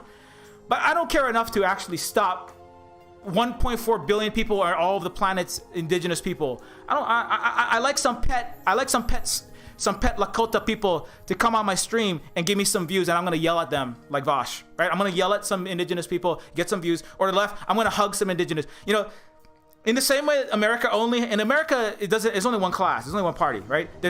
On China, there's the panda huggers and the panda sluggers. Those who thought that America could hug China, right? That's the Clintons. We're gonna do business with China, and then we're gonna make lots of money, and then they're gonna become Western liberal capitalist democracies just like us.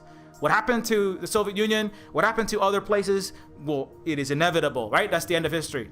That's the panda huggers. And then the panda sluggers are the neocon and the Rumsfeldians are like, let's just bomb China and be done with it. Let's nuke them. Let's make war with them. Let's crush them. Let's beat them back down into the Stone Age. Let's annihilate them, right? They want to just murder the Chinese people. They're the ones like Daniel Ellsberg is outing about the nuclear war. That's the only party. That's the only two options in the United States one-party system. You know, in the authoritarian, actual tanky regime, the United States is the only actual, is the major actual tanky authoritarian regime. They sell hundreds of billions of dollars of tanks a year. They're the ones with tanks in other people's fucking countries. You're the tanky. But projecting, as a white leftist, projecting what you do by selling Northrop Grumman tanks, right?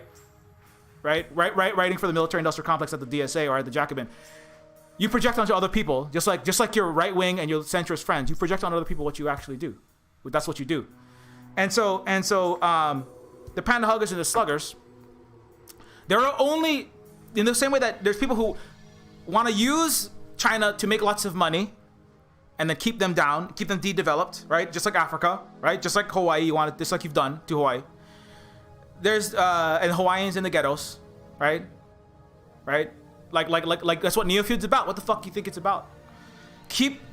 There's people who want to hug it and make money, and other ones who just want to make war and blow them up, right? The more hawks, unhinged hawks. But the Western left is the same way for indigenous people. There are the Lakota huggers. Oh, come on my stream. I want to talk nice to you. I want to be really nice, and let's just hear about your horror, sad stories. Oh, I only want to hear about when you do your moccasin dance, though.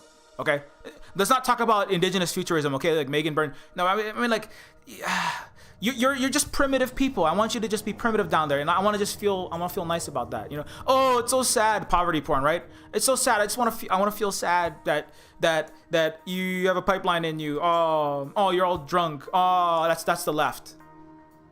It's so sad, and I wish one day, I'm not gonna do anything because I don't care to stand against my empire that pays my mortgage and keeps me in a household as shitty as it is. I don't fucking care. I don't give enough shit to stand against that. And actually, the Belt and Road. China will build the actual houses. I predict this for the future. China will be involved in ending the boil water advisories for millions of indigenous people in Canada that have not ended for 80 years. They will be involved. America will never develop. Its left and its center will never develop, just as they don't develop Africa. The anarchists in America will never actually develop they will never successfully. They might reduce a little harm here and there, but they will never develop the infrastructure to liberate the indigenous peoples of Turtle Island. The Chinese will do it. So that's why Western fake leftists don't want to talk about China, because they're scared that they won't be able to play white savior by being, instead of panda huggers, they're brother bear huggers, They're brother raven huggers. They're raven huggers. Like, I want to hug the raven, but keep them de-developed and make a lot of money, bringing them on my stream, bringing them on my YouTube, making video about them, talking about them, democracy now, crying for them, right? But I don't want them to actually change. I want them to stay my personal, tokenized, indigenous, sad story. And maybe one day, when the world blows up, I'll go back to being Ann Prim in Mad Max Fallout. I'll be like Mad Max Fallout World, collecting Nuka-Cola bottle caps and having like anarchist self-forged guns, right? But we'll be back to the land, after my mommy and daddy nuke the fucking world by starting war with China and hypersonic missiles get launched into Her Majesty's fucking Queen Elizabeth aircraft carrier that Britain's sending, and into all my American mommy and daddy's. And I'm gonna be an Ann Prim in the jungle with all my indigenous people. This is not gonna happen. Everybody's gonna be dead. But I'm not gonna actually face reality, which is I'm not gonna save anything. I'm not gonna face reality, which is like what I have to do is be honest about and join the anti-imperialist actual left, as Evo Morales said. But nobody wants to hear Evo Morales in the Western left. They don't really want to hear that because they're too busy getting their cut. They're getting 500 subs today, having an indigenous person on be sad on their stream today. That's what the Western left is, right?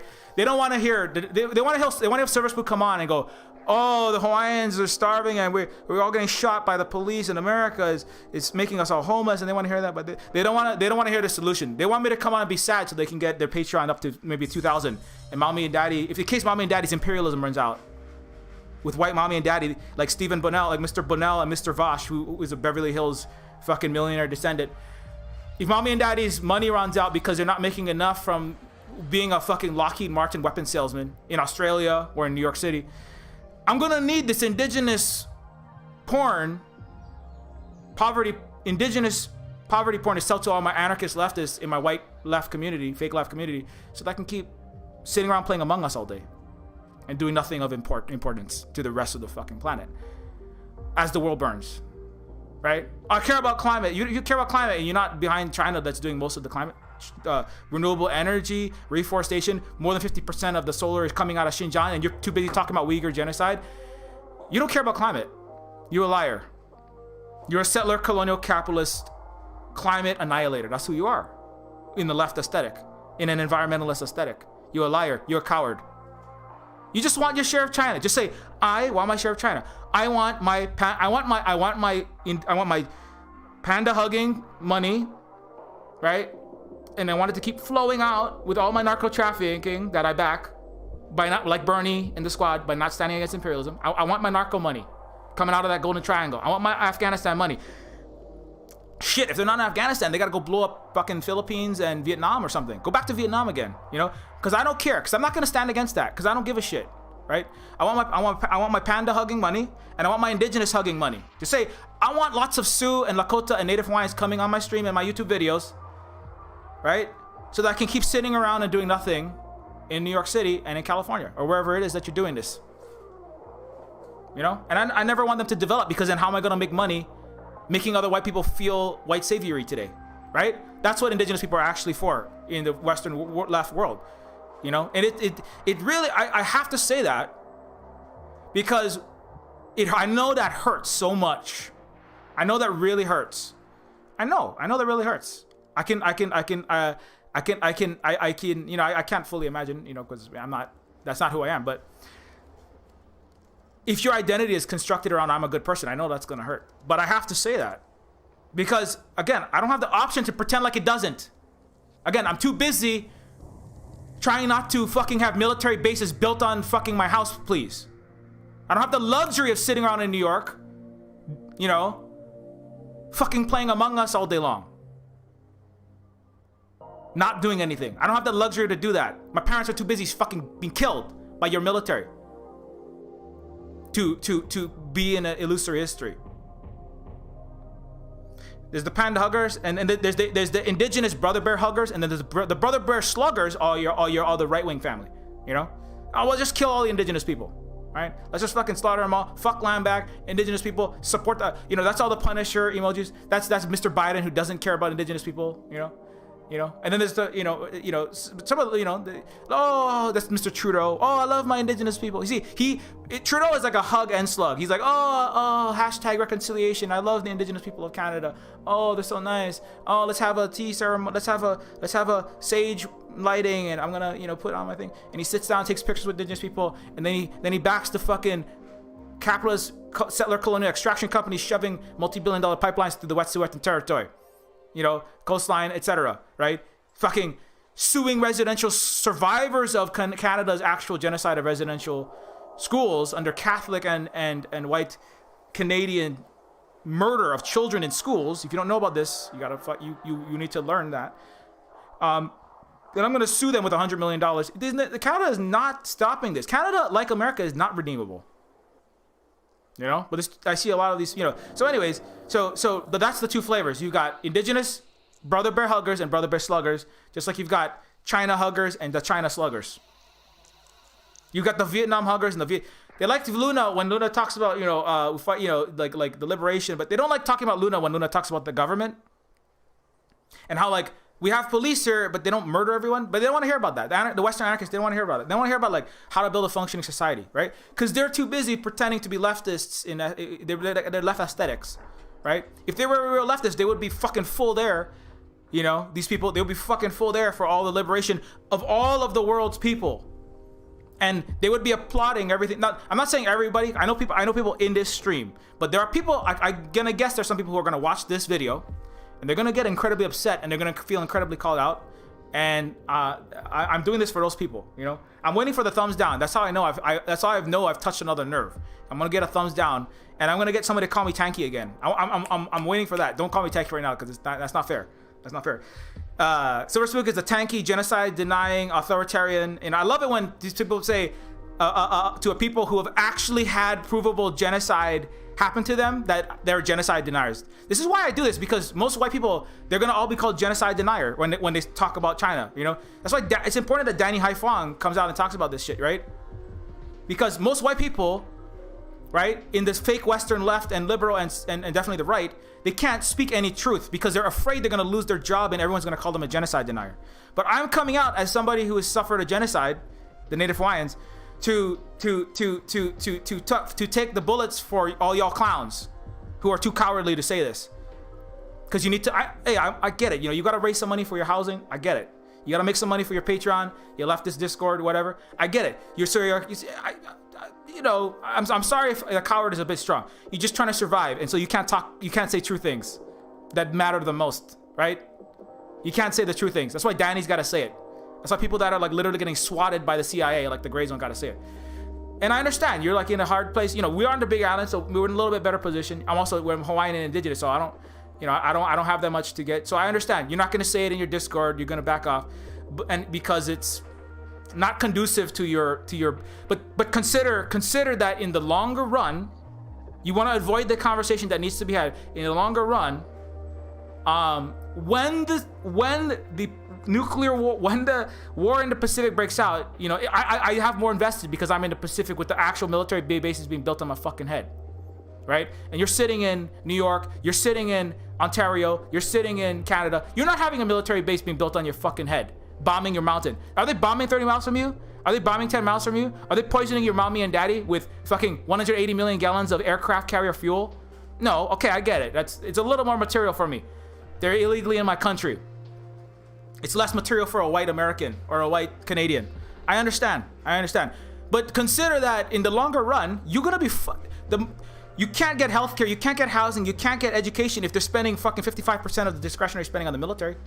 Bernie is not going to do this for you. The left is not going to do this for you. Squad is not going to do this for you. AOC is not going to do this for you. Nobody's going to do this.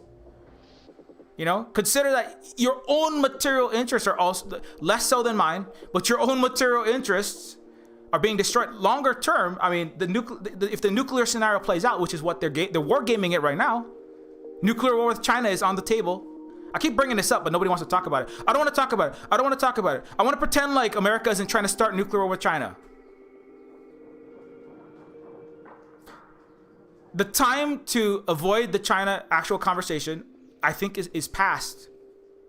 I'm trying to spearhead it to the people who are able to talk about it and not just sideline it and talk about the little indigenous pet project that isn't going to do shit. The Chinese are going to, this is the thing too, the Chinese are going to help. America, I bring this up at every stream because I want people to fucking think about it. You will never have infrastructure built in America. Biden is already 90% of the money that's supposed to go to your infrastructure for your roads, your bridges, your hospitals, never mind your healthcare and your housing. Just your basic infrastructure is being vacuumed up by private equity firms because America can't build shit. The Chinese, if you want roads and hospitals and bridges and a functioning, you want your water pipes, even white communities, middle class white communities have poison water. They're fucking narco trafficking into Harvard and Yale party kids. They don't care about anyone now. When you start narco trafficking into party kids' mouths fentanyl and killing them by the fucking dozen, you know, just like making money as killing their own, literally killing their own children, right? You think they're not going to liquidate you? The Chinese will save America. This is the thing you got to remember. They will assist in. They're not going to physically invade and build it. You need them. You got to stop this bullshit about I'm not gonna talk about it. I don't want to talk about it. I don't want to talk about it. You have to start getting fucking serious. I want to see I want to see these actual conversations start happening more. Outside of just Danny and Radio Free Amanda, Chow Collective, the Chow Collective, the Chinese left media. No Cold War. You got Vijay Prashad, and everyone else. You have Radio Silence. You gotta start having these conversations. You gotta try. I know everyone's gonna call you genocide denier, but I don't know what to do about that. I know it's really hard. Because America has its entire left locked into a corner. That's why they put all these articles out about it, so you can't say anything. They just fire hose of disinformation. But we got to try, And I'll take all the fucking silver spooks of tanky, genocide denying authoritarian, because somebody's got to fucking do this, Somebody's got to fucking do this shit. You know what I'm saying? And anyways, I lost my train of thought. I got so upset there. No, I'm not upset. I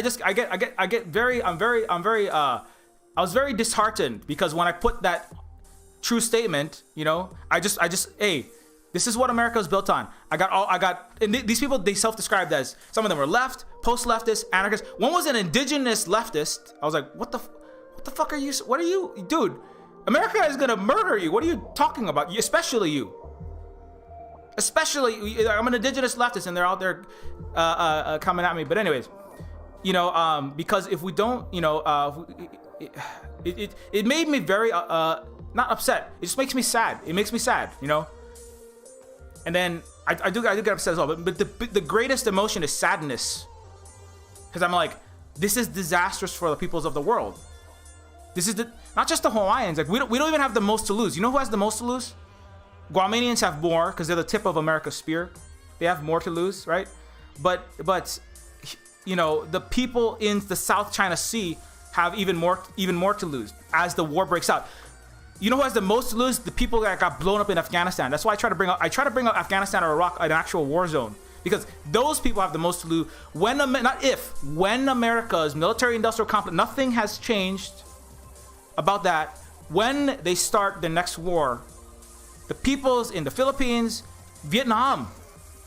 We know why Kamala Harris came to Vietnam and said, we're back? People think that, it never happened again. You do not understand. This is part of Americans not understanding their own government. You don't understand. They invade countries. Doesn't matter what kind of countries. Doesn't matter the trading level. They will cause and foment and insert themselves anywhere on the planet that they so choose. That is definitely the neocon post-reality ideology, where it's basically like, we build reality. There is a good chance of Vietnam 2 or war in the Vietnam area that spills into Vietnam, Myanmar, ASEAN, that whole region. They are the ones who will be the next Afghanistan, and we in Hawaii we are vulnerable to that. The Guamanians, the Okinawans, all of us of the Asia and the Pacific, we are the next Afghanistan. They are writing this. They're writing this script. That's why you're being flooded with the same way you were flooded with anti-Muslim stuff in the 2000s. I talk about like Zack Snyder's horrible movies where Muslims are shown to be as bad as the zombies invading the suburbs of America. When every politician was full out for America to go to war in Iraq, Afghanistan, Syria, 7 countries, 7 years. The Asia and Pacific is the next Afghanistan. This is where they're going to fight. They're making that abundantly clear. That's why all the anti-Asian hatred. And those people, we in Hawaii, but everyone in the Pacific Islands will be harmed, if not murdered and bombed. Again, there could be another 1 million dead Vietnamese in 10 years. We could be reeling about the next 1 million dead Vietnamese people. If we have anything to read, because America started shooting missiles into the Chinese waters, fired from South Korea at missiles into Beijing, and Beijing said, you know what, fuck this, and blew up every American city with a diesel submarine that can shoot one missile into the air that has multiple warheads takes out every city. So you're gonna regret that when there's no. You're gonna say, well, I don't want to talk about China. There's not gonna be any lobster to eat in New York or New Jersey or California if that happens. Nobody's gonna be eating anything. You're gonna be eating radioactive. You're not gonna be anything because you're not gonna have a mouth because you're gonna be vaporized. Because that's what they're, anyway. So I don't want to spend too much time thinking about that, but you should think about that, because that's what your country is doing. And if you aren't speaking out against that, if you aren't trying to de-escalate the tension and stop the lies that are being spread, having your valid criticism, but there is no valid criticism coming out of the West. All I see is fucking Adrian's ends everywhere. I still see it. I still see left, Democracy Now!, Atlantic. Well, the Atlantic is, of course, Imperial Rag, but Democracy Now!, Jacobin, and leftists in Discords still making videos about fucking inciting a Nazi as their statistic. If that continues, there's not going to be anybody to cite any statistics. Nuclear war with Russia is not the most. Well, I mean, it could be both. I mean, Russia and China are working very well together, so it could be both. So for your own sake, we got to start having these conversations. I'm not saying today what you got to do is go into your Discord. Just share that article, okay? Share KJ No, a Asian diaspora, very, very astute actual historian and actual anti-war activist and actual leftist, right? Criminally under-recognized, criminally underutilized. At the minimum, try to read that. Try to internalize that, okay? Think about what it's saying. I know many people that are on this stream. I know many of them. I'm kind of preaching to the crowd because I've brought this up before, but I'm trying to be more and more direct about it, and not just kind of like side mention it, because it is so important. I really feel it is so important, and to really take all that to heart, because. Anyway, I've already said why. I've said it many times, so I'm going to stop saying that same thing over and over. Back to Reservation Dogs. Reservation Dogs, is the greatest show in the world. Okay. And let me get back to the point. I'm kind of going way off, but it has to be an important point. Conversations. If you don't have an honest conversation that involves acknowledging the successes of China and the problems of the United States in your so-called leftist conversation, you're not having a conversation. You're just making money selling left aesthetics. You're getting Patreon and Twitch subs. That's all you're getting. You're not doing shit. Okay? So it got to come up. But Reservation Dogs is the best show in existence. Okay? Reservation Dogs is the greatest show in existence, and how cyberpunk dystopia of Neofeud can be avoided. So if you don't like the dystopias of Neofeud, if you think that this is a world that sucks, and I think it does too, it's based on Hawaii. And it sucks to be in Hawaii under illegal occupation. I will say that.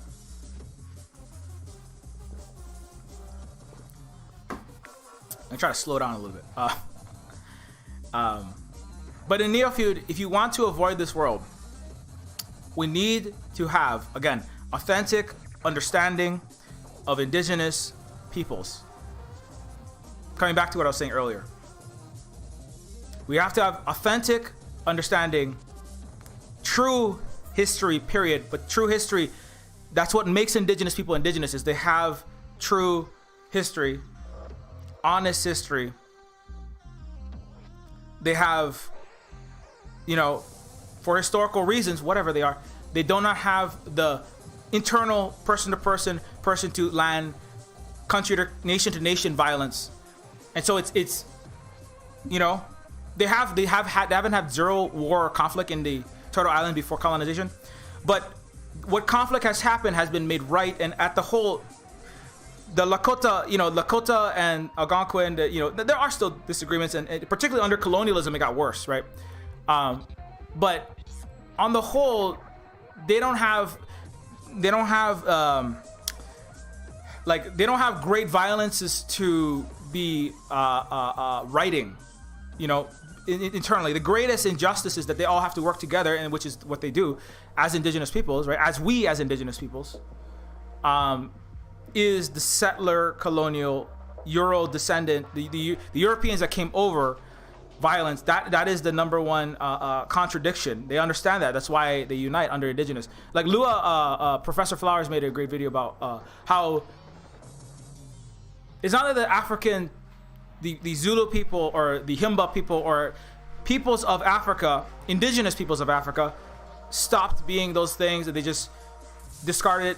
They were stolen from Africa, many of these peoples, right? They came to them when they were stolen and brought to America, and they have been severed from their history in the same way many Hawaiians were severed from our history, right? So part of being a native Hawaiian is trying to recapture my history, right? That's trying to recapture my indigeneity, trying to recapture who I am. Because it's been denied. I was not allowed to speak Hawaiian, and we didn't learn anything about Hawaii except that we were backward savages, right? From all of my schooling, like I bring up. So part of my recapture, part of my undoing my imperial colonizer training, like I said, I went to a $20,000 a year school. I only went there because my father taught there. I got free tuition. I was trained to be a Goldman Sachs high frequency trading algorithm programmer. I was trained to be I was trained to get my share of China, to put it another way, to be a colonizer, right? With William McKinley and with the DSA and Anna Kasparian. But I tried to not do that. That's part of why I was homeless, because when you don't do the bidding of the empire, you try to do actual social work, you try to do actual education and teaching, they're not going to pay you to do that. That's why I was homeless. That's why we were homeless, living in a Mazda tribute, eating spoonfuls of peanut butter for dinner, feeding our kids, ramen with some peas and carrots thrown in, so it would be a little less unhealthy than just eating MSG and noodle. Because we live in a food desert. So the reason why we have so the history, I have to recapture that. That's why I always say I'm half stormtrooper. If I don't acknowledge that, I'm not being honest, and I'm not doing my job to ho'oponopono, as we would say in Hawaii, right? If I'm not honest, I'm like, that's who my father was. My father is a brown and Asian man who thinks he's white, and he works with the university system, and that's why I have deep bones to pick with the University of Hawaii in particular, because they made him who he is. Because most university professors, the older ones now, the younger ones are all starving eating their Mazda tributes too, because they all paid 60 to 80% of the college professors that do the teaching, adjunct, permanent, temp, they're all food insecure. But the tenured ones that my dad hangs out with, the old white boomers, men, mostly men, he called it the men's group. They all have multi-million-dollar houses that they got. They're cut of settler colonial university jobs with, and he hangs out with them, and they made him. They're part of what continues to make him the indigenous person who believes he's a white man and denies the genocide of indigenous people in Canada, right? That's why I have a problem with that. So understanding the truth about our indigenous people, and the whole truth, the whole truth and nothing but the truth, to quote some 90s movie. The truth of indigenous people is not that we're all just playing flutes and riding whales, as Taika brings up. The truth of indigenous people is not just that we're all sad and in poverty and drunk all the time, right? The truth is, part of it is just speaking to ancestors, and then sometimes you speak to your ancestors, and then you make video games about ending capitalism on an advanced computer with advanced technology, and you wish you had more of it. Part of it, that's why I know I've spoken about this. So that's why Reservation Dogs is so important, because it's a show that allows indigenous people to not be that token sad Indian that a leftist is hugging now, or a liberal is hugging now, right? It's not a fetish for you to make money and do a land acknowledgement that you don't care about, right? It's not just a little wax museum Indian, right? It's like indigenous people have watched Reservation Dogs and they like that show. I like that show. It's a good show. Tarantino is, not all his movies are as good, but I've watched lots of Tarantino movies. Being an indigenous person means talking to their ancestors, practicing growing kalo, and then building artificial intelligence and doing Lego robotics competitions. It is a lie to bury the other parts of it and only keep the part that you want as a white liberal or leftist. It is colonizer behavior to only keep the part of indigenous people in the focus and talked about that you want. which is what the powwow and the Trail of Tears, and your sad struggle that I can donate $5 to, and that's fine. I'm not saying there's something wrong with raising money for residential school survivors, or there's something wrong with like donating money to our Patreon, and that it is helpful, right? And it is, but I would argue it's more helpful to give it to Silver Spook. I'm not because I want your money. You don't have to give it to me specifically. It's more important to fund the material development, the concrete development, right? It's the same reason why I talk about China, because they give concrete development to billions of indigenous people around the world, right? Concrete development, not aid, Western aid, right? If you know anything, ask Luna Oil about USAID and the WTO and the World Bank and helping, right? So there's a difference between, like everybody can always use harm reduction. So I don't want to throw shade on people who like raise money. I'm going to be on a fundraising stream for residential school survivors as well. And that is necessary to try to bring justice to these people.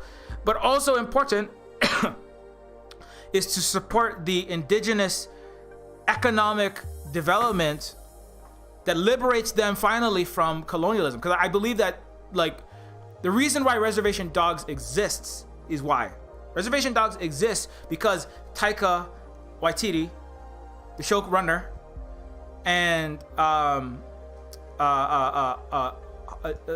can't remember everybody's name, but the other indigenous showrunner from Oklahoma, or what is it, Harjo?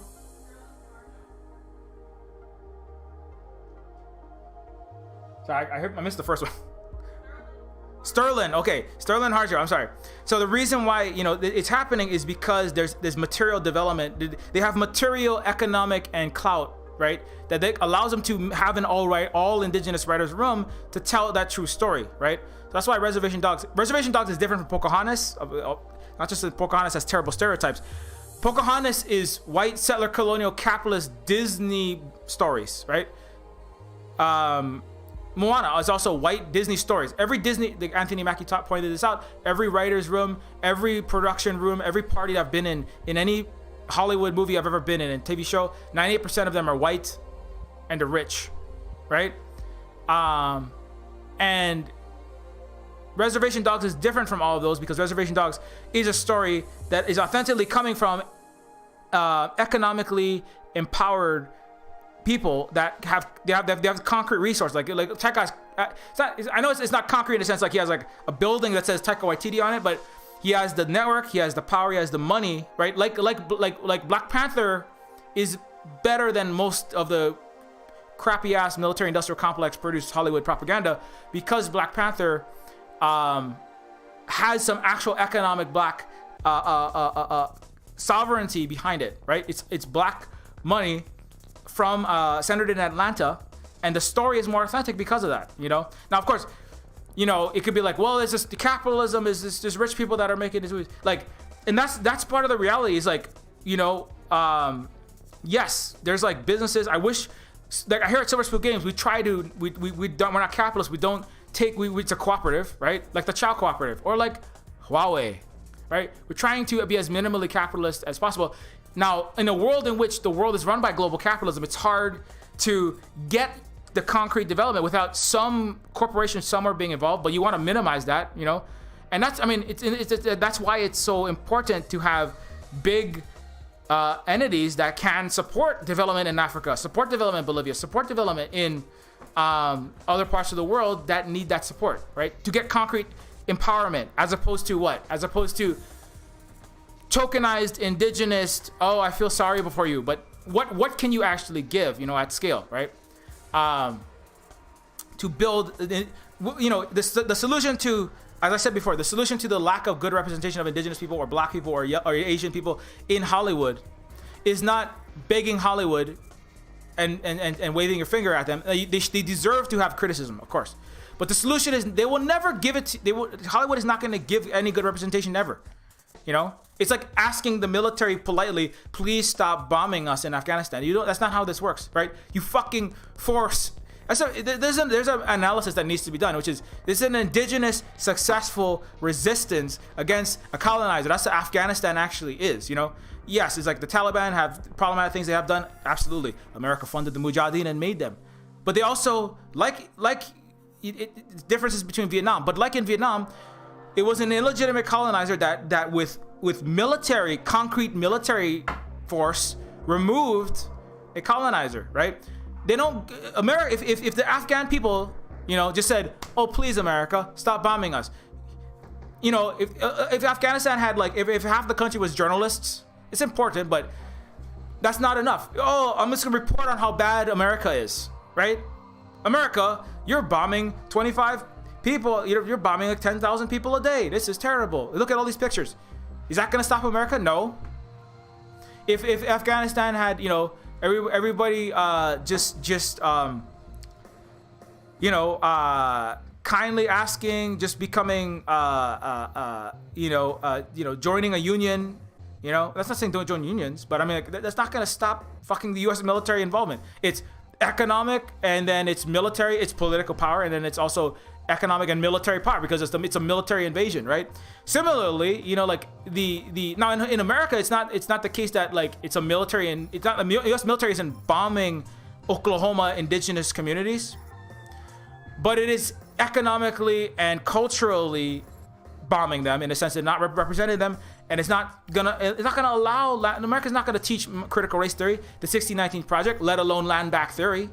America's not gonna teach that ever in its school. So who's gonna do it? Well, we're all gonna have to try to work together to do it, and you can make shows that have honest depictions of indigenous people so that they're humanized in the minds of other people. Also, the most recent episode of Reservation Dogs deal directly with land back. There's two white people in a car driving down the street, and they're going they see a sign in Oklahoma that says land back, and the white people are like, old white man and old white lady, and they're like, huh, what land back? What does that mean? What do you think that means? And it's like, what? Land back? What is it? I think it means they want their land back. The lady's like, I think they want their land back, and the white guy's like, what, they mean all of it? That's a lot of land. And she's like, well, the lady is kind of a little more sympathetic to it. She's like, I'm part Indian too. And she's like, well, I mean, we did kind of steal it all, and we've been doing terrible things and killing them and forcing them out. And he's like, well, I mean, that doesn't sound reasonable. That's not rational. I got my house fair and square and this and that. And she's all like, I forget. There's an argument that comes out of it. So it's dealing directly with land back in the way that white people perceive it. And then they run over a deer, and they have to go collect the deer that gets run over. It's full of a lot of comedy. The good thing about Reservation Dogs is that you come for the comedy. It's very what holds the interest is the comedy within it, rather than the poverty porn, right? Like a lot of movies that the West makes, or My Sacred Indian, right? You come for the comedy, and while you're there for the comedy, you understand the reality of being an indigenous person. Particularly in this case in Oklahoma, right? But it's not that different. Like I said, I've gone on a whole stream talking about how Reservation Dogs is it could be set in Hawaii. It's so similar to what happens here. The hot Cheetos everywhere. Kids. Everybody walking around with rundown houses, and it's a food desert. You got the 7-Eleven everywhere. 7-Eleven. You got Twinkie. You got all the kids are drinking freaking high fructose corn syrup fruit punch and hot Cheetos. I mean, that's exactly. I know I've done streams where I just talk about how, oh my god, there's so much freaking hot Cheetos and Fanta fruit punch in my classroom. I'm like, kids, you don't have, and they don't have any teeth after you drink too much fruit punch. Now, the hot Cheetos is gonna ruin your stomach lining, and it's gonna give you internal burns if you eat 15 packages of Flamin' Flamer hot chips, right? You're gonna get that. That's the thing. But then you drink too much sugar water, right? Which is the white man's bullets, since they bring that up in here. Then you're gonna lose all your teeth. And I had lots of kids that had no teeth at the age of 8. In my classroom, in the as a social worker in the ghettos of Hawaii, right? And there's the Native Hawaiians, they're Filipino, they're Chinese, we had Vietnamese, we had Samoan, Fijian, Laotian, Tongan. Everybody was there. We had poor black kids, we had poor white kids. The ratio very low of white kids is 1 per 30 or less usually. But it's I call it Honolulu is like the urban reservation. From what I understand of New Zealand and the parts of the major cities where indigenous people are, the Maori there, it's very similar. It's just like it's an urban reservation, you know. Because where I'm from, it's the Hawaiians. We're just all in the city. It's not as big, and so you can't like have it. It's harder to make a big territory where you just dump all the people. But they did do that. It's called Hawaiian Homestead. It's all the most hard to live in, the most environmentally difficult, rough, dry, not very good for agricultural parts. All the slim pickings that the white people didn't want in Hawaii, Waianae, Papakolea, all the areas that I worked in, right? And Honolulu, Kalihi, where I'm from, is with the toxic ghetto. They just dump all the radioactive waste in it, and all the industrial runoff, chemical. You know how it sucks in Pittsburgh or in Flint, you know, because of all this industrial waste and toxic chemicals. So that's where I'm from. That's where they dump all of it. The nice white area, they don't have any factories around them. You know, Kahala, Diamond Head, they don't put factories. It's all nice and clean and pristine. And if it ever gets dirty, they'll spend $5, $10, $15 million to clean it up. They don't spend any money to clean up my neighborhood. They don't even put new pipes. They let the lead and copper leach in. Anyways, so all that kind of stuff is like that's just now the rough part's there, but that's not the main story. And also, the indigenous people are not just like sad all the time. They're like constantly joking. It's like very funny. Like I think I've gone through this on the stream, so I won't rehash everything about Reservation Dogs, but it is very important, and it is important to see the indigenous people in that way, right? And not just as your little Indians to hug today, you know? It's like, yeah, I mean, you can feel bad for them about their things, but then also they're human peoples who would like to have sovereignty, please, you know? They'd like to not have to ask, you know? Not have to ask for some aid today, you know, even though, you know, everybody needs some aid sometimes, but they would love to be economically empowered, you know. But that's part of this kind of a martyr complex of the Western left, which is deeply Christian, that they don't even realize the level of Christianity in the Western left, you know, which is, you know, this persecution and what is it called, like a fetish for losing, you know. And so they like looking at places that got destroyed and defeated, and part of it is it allows you to not feel bad when you don't succeed in undoing your empire, you know, but you can like feel like you're a good person, but then not succeed. And also there's just a martyrdom complex in Christianity, particularly in North America. It's big time, right? It's they're coming for us. Christians are being hurt in schools. And so they, you know, when you jump and when you go, I'm an atheist leftist now, right? But there is a desire to kind of look for those kind of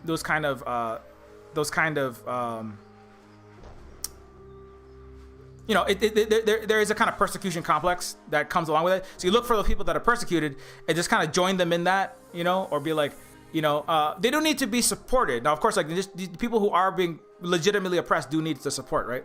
But they also need to like materially get out of that, right? But there's a kind of a desire to stay stuck in this phase. That's why they jump from Rojava, that's not working out too well, and American imperialism is working with the fossil fuel companies. Well, let's jump to they love the Zapatistas, right? In Mexico, they're like, what all these Western anarchists fucking using us as their pet project to say that their ideology is right or their tendency is right. It's like, what is this about, right?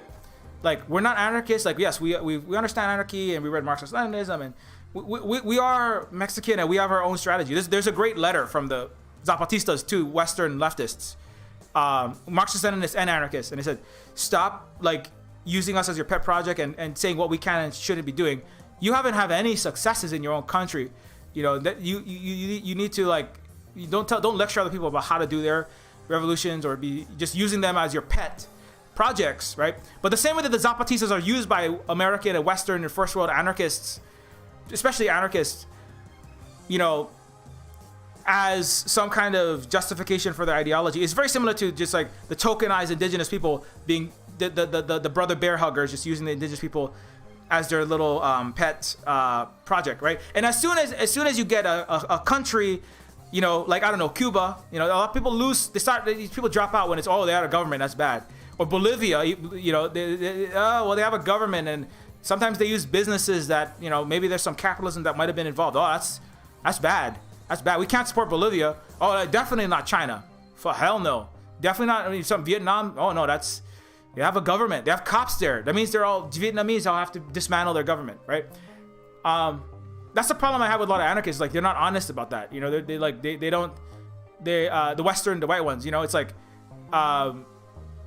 you're not honestly looking at the material reality, and they don't want to see the Vietnamese. The truth is, most of the Western left, they don't want to see the Vietnamese. They don't really want to see them. You know, they don't want to see them successful. A lot of white people in America, they're like, oh shit, Luna. Oh, I want to move to Vietnam so I can get healthcare. Oh my God, I'm dying. This sucks. I gotta get it. It's all selfish. But they don't want to look at the Vietnamese. Oh, I'm going to come to Vietnam, get cheap healthcare, get housing, not have COVID-19 because Vietnam deals with it. And then I'm going to help the Vietnamese overthrow their government. Like, how the fuck do you think that they have the universal healthcare that you white anarchists want? With the fucking, because they have a government to stop your empire. You know? And like, you know, but there's no intellectual honesty there. But that's the same thing with the indigenous people. Like, they don't want to support the indigenous people that have been successful in empowering themselves. They only want to kind of cheerlead around deeply harmed, currently unsuccessful, impoverished. That's why the poverty porn thing, right? You know that they don't make movies about the Bolivians in America. You notice that? It's like Last of the Mohicans.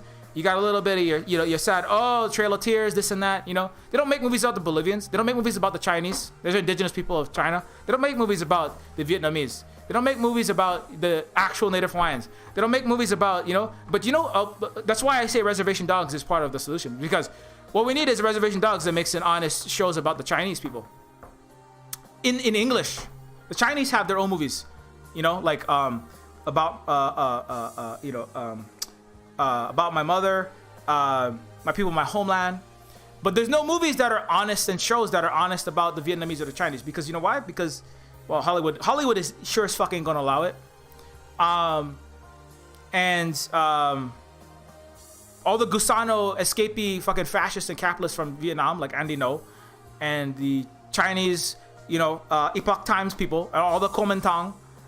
Most of the Chinese in America, they're pushed into being a capitalist sellout of their own people, or they are a sellout of their own people, like Andy Ngo's parents, right? And there are other Chinese that are honest, mostly in the Chow Collective. So what I want is a Chow Collective to write a script that's directed by Taika Waititi someday. That would be really awesome. You know, that would really help. I think that would help so much. You know, because then you could have humanized people. Like, hey, the Chinese people are human people. We're not a bunch. You know, they're like, they can make a show where it's like, hey, we're not a bunch of brainwashed. We're like, we have like nice technology. We're not all living in shanties, and we're not all just like evil CCP Xi Jinping shills. We just like the indigenous people of Turtle Island. The Chinese people are funny. You know, they stub their toe and then they watch Willow too. They've all seen Willow. You know, they watch American movies. So sometimes too many, right? But like, you know, like that's why sometimes even they're like, oh, I thought America won World War II. It's like, no, that's not the truth. You gotta go back. That was a diaspora Chinese woman. It was like, oh, I thought America won World War II. In China, they know it's the Chinese. In the mainland, you know, more of them actually know this. But you watch too many American movies, you get wrong shit in your head. So, but you know, they watch the movies. They have jokes. You know, they have their ups and downs. You know, they're like, I don't like this local government official, and I wish the party would, you know, do this. I wish they would have, you know, I wish they would crack down more on the gig economy, you know, the Weibo and the big tech, you know, they don't like, you know, but they do support the government because the government. The thing is that when they say, hey, you know what would be nice, cracking down on the giant Amazons in China, because you know they have giant companies, and it's not fun. The government responds and it cracks down, and it causes billions of dollars of losses to the big tech, and it rounds up their executives. What they recently done. That's why so much American money is freaking out about this recently. You know, but they don't have no problems, but they're not fucking all brainwashed, evil, authoritarian, this and that. You know, the Chinese need to be humanized by some very funny, maybe Taika can direct, I don't know if Taika can direct it, but somebody, you know, a movie, and not just all the Asian peoples, And not just the Asians in America, not Margaret Cho, not I love America so much and I'm so glad I escaped. Most of the movies about Asians coming to America, it's like, oh my God, my authoritarian regime is so terrible. Oh my God, thank God I'm in America where I can, be homeless and health careless? Unlike in China where they have 1,000 times less homelessness. Everyone has universal health care. They've eliminated extreme poverty. America, riddled with extreme poverty and poverty, right? It's ridiculous. The people that come to America, they only come... Majority of the ones who come to America, I can say this as people, I've worked with many Chinese people. Not all of them are like, I don't want to throw them all under the bus, but a lot of them that have left. The one that's left, Vietnam and China. I've worked with Vietnamese and Chinese that are in Honolulu. They didn't come to have poverty alleviation. They didn't come for socialism. They came because they wanted to be as rich as Jeff Bezos. That's what they tell their kids, Now, a lot of them are badly oppressed, in the Chinatown. The new ones that are escaping for that reason. You're not escaping, but the ones that are coming for that reason, they don't like being told, I can't be that wealthy. They don't like, that's why they come to Los Angeles, and then the children become reactionary streamers sometimes. And I don't want to call anybody out, but they're not leaving because if they wanted poverty alleviation, they would have stayed in China. If they wanted a socialist functioning society, they would have stayed in China. If they wanted housing, they would have stayed in China. They're not coming to America because they want housing. They're coming to America because they want 20 mansions. That's why Andy No's parents left Vietnam, because I don't want to be equal. I want to be a part of the ruling wealthy class. Just, that's why they have a lot in common with people like Serpent Zie and Lao Wai. South Africans who I wish we could go back to apartheid Africa where we could have wealth above all these poor black peoples and the non-white and poor white and poor black people. I want to go back to that. That's why people come to America. Everybody's told people come to America for opportunity. That's not the reason why. Some refugees, yes, some refugees. Some people believe wrongly that America is going to be a lot better. Asylum seekers, yes, that's a valid, right? But everyone's told that everyone is coming because America is so much better. It's not that much better. It's not. And especially when there's a war and America loses a war, like in Vietnam, the ones that come over, they're coming over to be rich capitalists. They're not coming over for that. But anyway, but imagine America making a movie about how a Chinese person wants to go back to China so that they can be a teacher and have healthcare and housing and education. Can you imagine that movie or TV show where that's what the story is about? Oh my God, I'm having such a hard time in America being homeless as a Chinese person and doing Asian racism and just being an underpaid college professor and being told I'm a Chinese spy. Every day, every 10 hours, another Chinese student is being accused of being a CCP spy, and that sucks. And I want to go back to China because at least I can even without the racism, I can't, as a college professor in UC Santa Cruz, I'm being paid like $7 an hour as a permanent adjunct. I could go be a professor in China or just a teacher at a public school, and I'll make enough yuan to afford housing, healthcare, and a future for my children. I can get food and, I can have something nice. Is America gonna ever make that show about China's poverty alleviation? They never will. In fact, America, the United States banned the poverty alleviation special that the public broadcast PBS did a special on the poverty alleviation project in China. The United States government banned it from being released in the United States. And it was just a documentary. Can you imagine a Hollywood movie like with full big major backing? But that's what that's what the United States needs. I don't think that the Hollywood's going to give it. I don't think Hollywood's going to give it to America. I don't think that Shang-Chi is it. I mean, I'm glad that there's an Asian movie that has a superhero that's representation for the Asian people in the United States. That's great. As an Asian, some people often forget. Oh, Silver, why are you talking about China? I'm Asian. I'm Asian and Pacific Islander. That's in my heritage.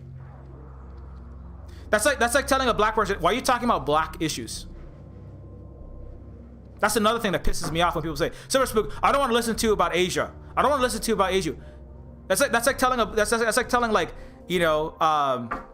any of your black comrades, a black YouTuber, or someone in the black person chat. I don't want to talk about blackness with you. I don't want to talk about racism with you. I don't want to talk about whiteness and what that means. Let's just talk about something else. That's actually racist. That is anti-Asian racism when you say shit like that. You know? But most Western and, you know, liberal and left, they don't realize that is part of yellow peril. That's part of the deep, so deep it's subconscious, racism and Western superiority and a white and American superiority complex and exceptionalism, is that they think that that's a cool thing and a normal thing to say is, I don't want to talk with you about that. I don't want to talk with you about your own culture, you know? Like, why is that a normal, cool thing to say? You know? Now, they get it when you told an indigenous person, right? Let's say you bring me on your stream, or you bring Lasu on your stream, right? And you're like, no, you wouldn't say to Lasu, I don't want to talk about indigenous people, right? But I come on, I can be talking to someone and then I never had someone say that to my face. No, actually, no, I take that back. I have had even non-white Western leftists say that they would say that to my face. To be like, I don't want to talk about Asia. I don't want to talk about it with you. I don't want to talk about it. Like, motherfucker, what do you fucking think I am? What do you think Pacific Islander? You want to put hashtag AAPI and I care about Asian and Pacific Islanders, and then you don't want to talk about Asian and Pacific Islanders? Just say I don't care about Asians and Pacific Islanders then. You know? Just be like, I don't care because yellow peril, because I understand black racism and anti-blackness. I know that's a problem. I understand anti-indigenous racism and the genocide of the settler colonial people. But when it comes to Asians and Pacific Islanders, I'm gonna put a hashtag in AAPI month and get some views on and get some followers on Twitter. But I don't want to hear about it. I don't want to talk about it. I don't care about Asian and Pacific Islanders. Just say that because you are fucking racist. Oh, I'll share like there's a lot of attacks on Asian and Pacific Islanders, but I don't want to deal with why that is. You know?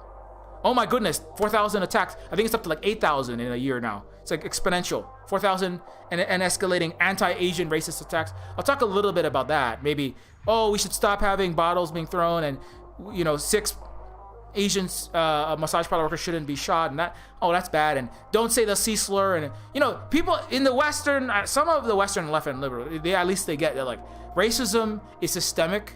It's not just saying the N-word. It's not, as Lua, Professor Flowers brings up, it's not just being rude, right? Racism is not just, that's what Vosh don't get it, obviously, but a lot of people get now, right? Racism is systemic. It's a oppressive power structure behind the white person saying a racist thing or doing a racist thing, of systemic injustice in the legal system, in the court system, in the school system, economically, historically, in a colonial, racialized capitalist structure, right? Some people are getting that now, right? And they get it's not just the N-word. But when it comes to Asian and Pacific Islanders, right? It's all, then all of a sudden the systemic racism kind of goes out the window. It's like, I wonder why.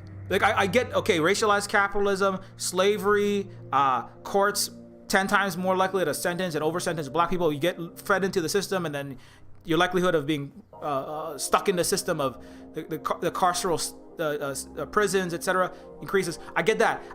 But now it comes to Asian racism. It's like, well, just don't say the C slur. Oh well, Trump people are in the, just don't say the G slur about the Vietnamese. It stops there. You know why it stops there? Because, as KJ know, a very important anti-imperialist actual leftist, I mean, in the sense of actually being anti-imperialist, which is required. You're a fucking fake leftist, and I'm not gonna go back on that one. As an actual, person in America who is Asian, has said, anti-Asian racism is possibly the deepest, most unaddressed, longest enduring racism in America and in the entire Western world. And most of them don't want to address it. And that's why I have to bring up all these Asian countries all the time. I wish I could say this kind of stuff. And then soon after, I'm seeing anarchist organizations, Marxist-Leninist organizations, leftists, liberals, just regular people in America going, holy crap, you're totally right, Silver Spook. This history of imperialism and the actual humiliation of China is so important, and Vietnam and all these other places is so important. And America continues to do that to this day. And that's why Asian racism is here, because systemic oppression internally in the ghettos that Silver Spook is from. In the Chinatown where they incinerated my family, along with my Asian and Pacific Islander families, in Chinatown, in Hawaii. And that's part of a systemic colonial history of Asia that continues to this day. Thank God the Chinese have liberated themselves from colonialism as a successful indigenous people. Oh my God, Silver Spook, I'm going to go to all of my leftist circles and talk about that. I'm going to go into my leftist Discord and shut down all of my Adrian Zen's consuming comrades and educate them on what you have said, Silver Spook. Oh my goodness, but I don't see that. I generally don't see that. I see some people go, oh yeah, oh Silver Spook, you're kind of right, but I'm scared. And I want to see less of that. I don't want to be the only. I want me and Danny, Black Agenda Report, be the only people being honest. And Chow Collective, Zhang Yu, the Red Rapper, Rayo Free Amanda, and Luna being the only people that can talk about this. But that I can't pretend like it's not there. I can't pretend like many people that I used to respect, or I wish I could respect more, were an anti-Asian racist against me and anti-AAPI racist against me by refusing to talk about China. I wish that wasn't the case for people that I've been on their streams. And I don't want to start drama, but these are many people that I have been in their streams and I watch what they say and I watch what they do. They've listened to things I've said, and then they go right back to doing absolutely nothing or being cowards. And then I have to lose respect for them. And I wish it wasn't that way, but I got to keep on coming back to that. So that's why I say to be,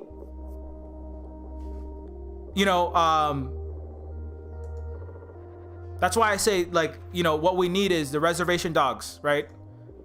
Honesty about the indigenous people of Turtle Island. Great. What we need is honesty from you, so-called, whoever you are, but especially if you call yourself somebody who is here for humanity and making the world better and, actual leftist. If you're colonizer leftist, this is what we need. I need you to tell the truth about all of the world's peoples, indigenous peoples. Pop quiz, what does indigenous mean? And it's not playing flutes, singing on the mountaintop, and riding whales. What does indigenous mean? Right? Or do you have really poor listening skills? Let's ask fucking libertarian, billionaire, capitalist, imperial-owned Wikipedia.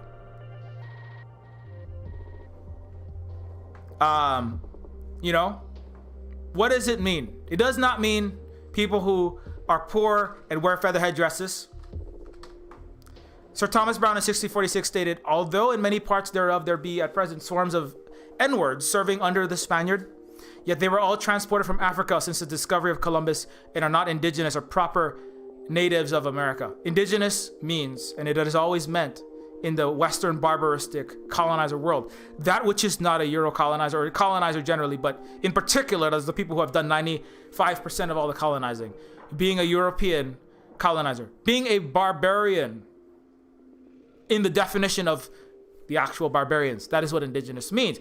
It means indigenous, the people that we are oppressing and subhumanizing and crushing, extracting, murdering, genociding, that are from the place that we are obliterating. That's the only thing that's a differentiating, because the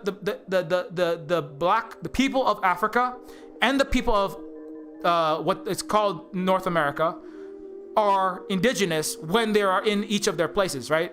So by extension, this is why I really try to draw that distinction to support indigenous people. That's why I say the Chinese, the Vietnamese, Pacific Islanders, the Chamorro, the Okinawan people, the indigenous peoples of Central South America, Bolivian peoples, Evo Morales' people, the Laotian people. These peoples are all indigenous peoples. Some of them more successful than others. It does not mean playing the flute on the mountaintop. I want to get that shit out of, you know, because that harms us.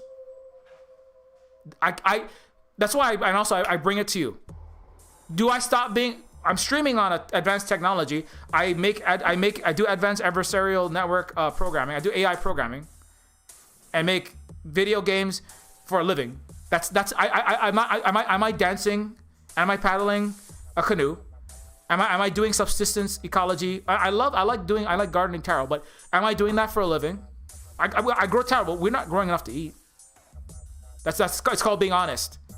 You know, it's called being honest. We're not gonna live the way that we lived. And some white person was in my Hawaii thread, going, "Oh, but it's so great that indigenous peoples were just hunter gathering, and it's like they should go back to." No, I don't need that bullshit. We don't fucking miss me with that shit. That's some white liberal leftist colonizer.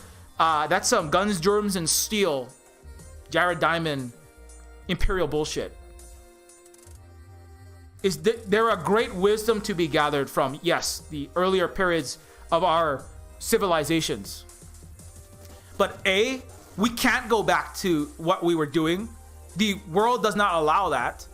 B, if we don't, some of us fucking, but what if I want to watch movies, and what if I want to make fucking video games, and I want to build what if my kids want to build rocket ships? You gonna tell them how to be indigenous? No. You're just a colonizer who wants to have your little pet hunter-gatherer. That's why I hate all these Canadian Amprim clowns.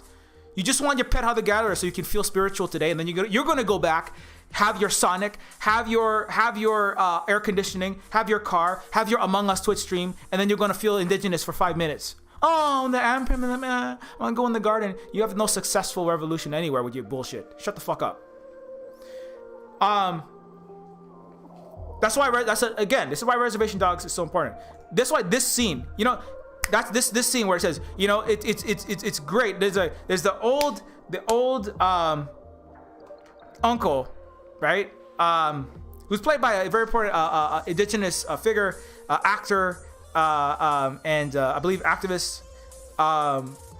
He's living in his trailer. He's kind of like crotchety. He's like, "Hey, get out of here, kids! What are your kids doing here? Get out of here! I don't want to talk to nobody." And then he's also like, you know, he's calling out. He's like doing like, you know, I don't know all the culture that they're doing, but he's like calling out in his language, right? He's celebrating, you know, and he's like, "Chihu." He's not saying Chihu. He's saying something else. It sounds like Chihu though. That's the thing we say here. But anyways, he's celebrating and he's thanking the creator when he finds his marijuana. He's got like 40-year-old marijuana he's buried in the ground, which is itself freaking hilarious. And then he's like, "Now get out of here. I gotta go sell my marijuana." And the kids are like, "Well, maybe we can help." And then he's like, "No, I don't want to talk to you. Get out of here. There's all kind of dangerous traps, and I'm a dangerous person, right?" And eventually he talks to the kid, and he's like, "You know, I'm alone. I need to be alone here. You know, I'm a dangerous character. You know, I'm just up here living off the land. You know, I'm living off the land. I'm very back to nature, right?" And the kids are like, you know, and he's eating a burger, and he's got all these Sonic containers. Like, it looks like you eat a lot of Sonic, you know? Like, it is so like that, though. That's my brother. That's like half my family is like that, you know? There's nothing wrong with that, but I mean, that's the thing my brother will say. When my brother came here, you know, we're talking about planting kalo. We planted kalo. I like planting kalo, and we work on it every day. We do education. We do ecological and Native Hawaiian, you know, I did a whole stream about this, right? We planting our indigenous staple foods like kalo. The lao is what makes lao lao. The poi comes from the corm of this plant, right? And we were planting this, and my brother said, you know, "Do you see, Chris?" Because my brother works at a land-based sustainability center. He's like, "Well, Chris, this is really great because now you have food security." And I was like, "We got a quarter acre. You're planting like maybe we're planting like 1/32 of an acre worth of kalo. I mean, I don't think we're gonna live off of 3 leaves and like, you know, 25. I mean, even 25 corn. That's not gonna feed us for, you know, that's not gonna give us like, you know, 8,000 calories of food a day. You know what I'm saying? But then my brother, after that, he's eating Jack in the Box. And he's like, "We're gonna live sustainably off the land." But you know, and it's like, "Hey, bro, you eat a lot of Jack in the Box. I see a lot of seasoned curly fries and ultimate cheeseburgers."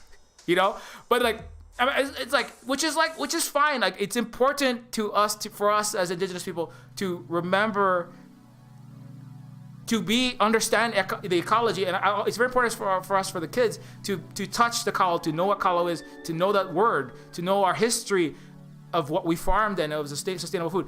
That the ahubwa system and the ecological lo'i, etc., are very important, and we're excellent ways. And we only did 3 hours of work per day, and we could feed all of our villages with this food, right? That's very important for me personally, because I didn't have that. Again, my culture was banned. When I was born, it was illegal to speak Hawaiian.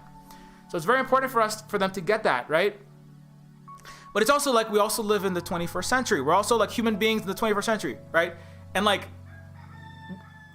we try to buy local, right? But the reality is like to farm enough kalo, and we do buy. I eat a lot of lala. I eat probably like more kalo than my brother. You know, this is the thing. He eats more Jack in the Box, right? He works at a Indigenous Native Hawaiian Sustainability Center. It's a very good center. Ho'olaina. I'll get his page up for you, okay? My brother works over here. It's very good. They teach about the sustainability and land-based education, Native Hawaiian culture, Pacific Islander, you know,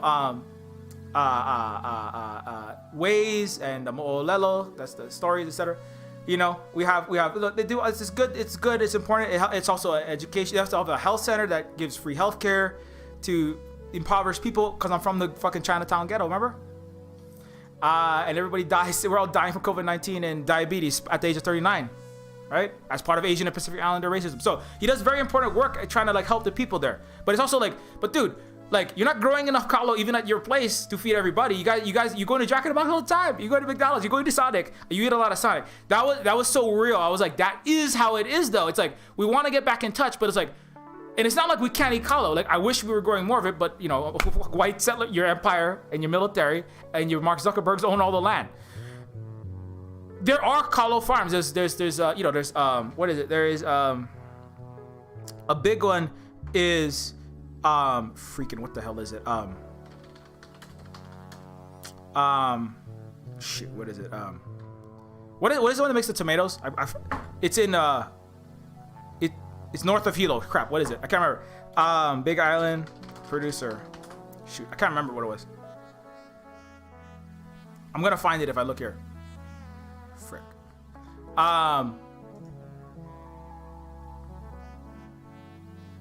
What is that farm that has all of? They have it in all the stores. There's lots. Anyways, I'm missing it right now. But there are local Native Hawaiian like farms. Frick, what is it? Ho'o something. Not Kualoa. See, like this Kualoa, all this stuff is nice. It's token educational stuff, but there's actual like industrial. Oh, there's Punalu'u bread. Like for example, like Punalu'u sweet bread, right? It's a bread factory, so they make like Hawaiian style Portuguese sweet bread, right? And then they sell it. We kids eat this all the time. They love this stuff. Punalu'u bake shop. Right, but you know, like they're not doing it. They're not raising the wheat, making the bread exactly like with hand making all of it the way that they did a long time, like 300 years ago or 200 years ago, right? What is the farm? Biggest Hawaiian farm, Big Island. Shoot, crap. What is it? Yeah, Hamakua, that's what it is. God damn it. I don't know why I can't remember that. So, Hamakua, right? Right? Hamakua Farms. Let's just to get some, just because it's Indigenous Education Day, right? So, Hamakua Farms, right? They grow a lot of tomatoes. They grow kalo. They grow all these indigenous plants. They also grow onions and other things, right? They grow lots of things. They grow acai, I think. They grow They grow a variety of agricultural products, right?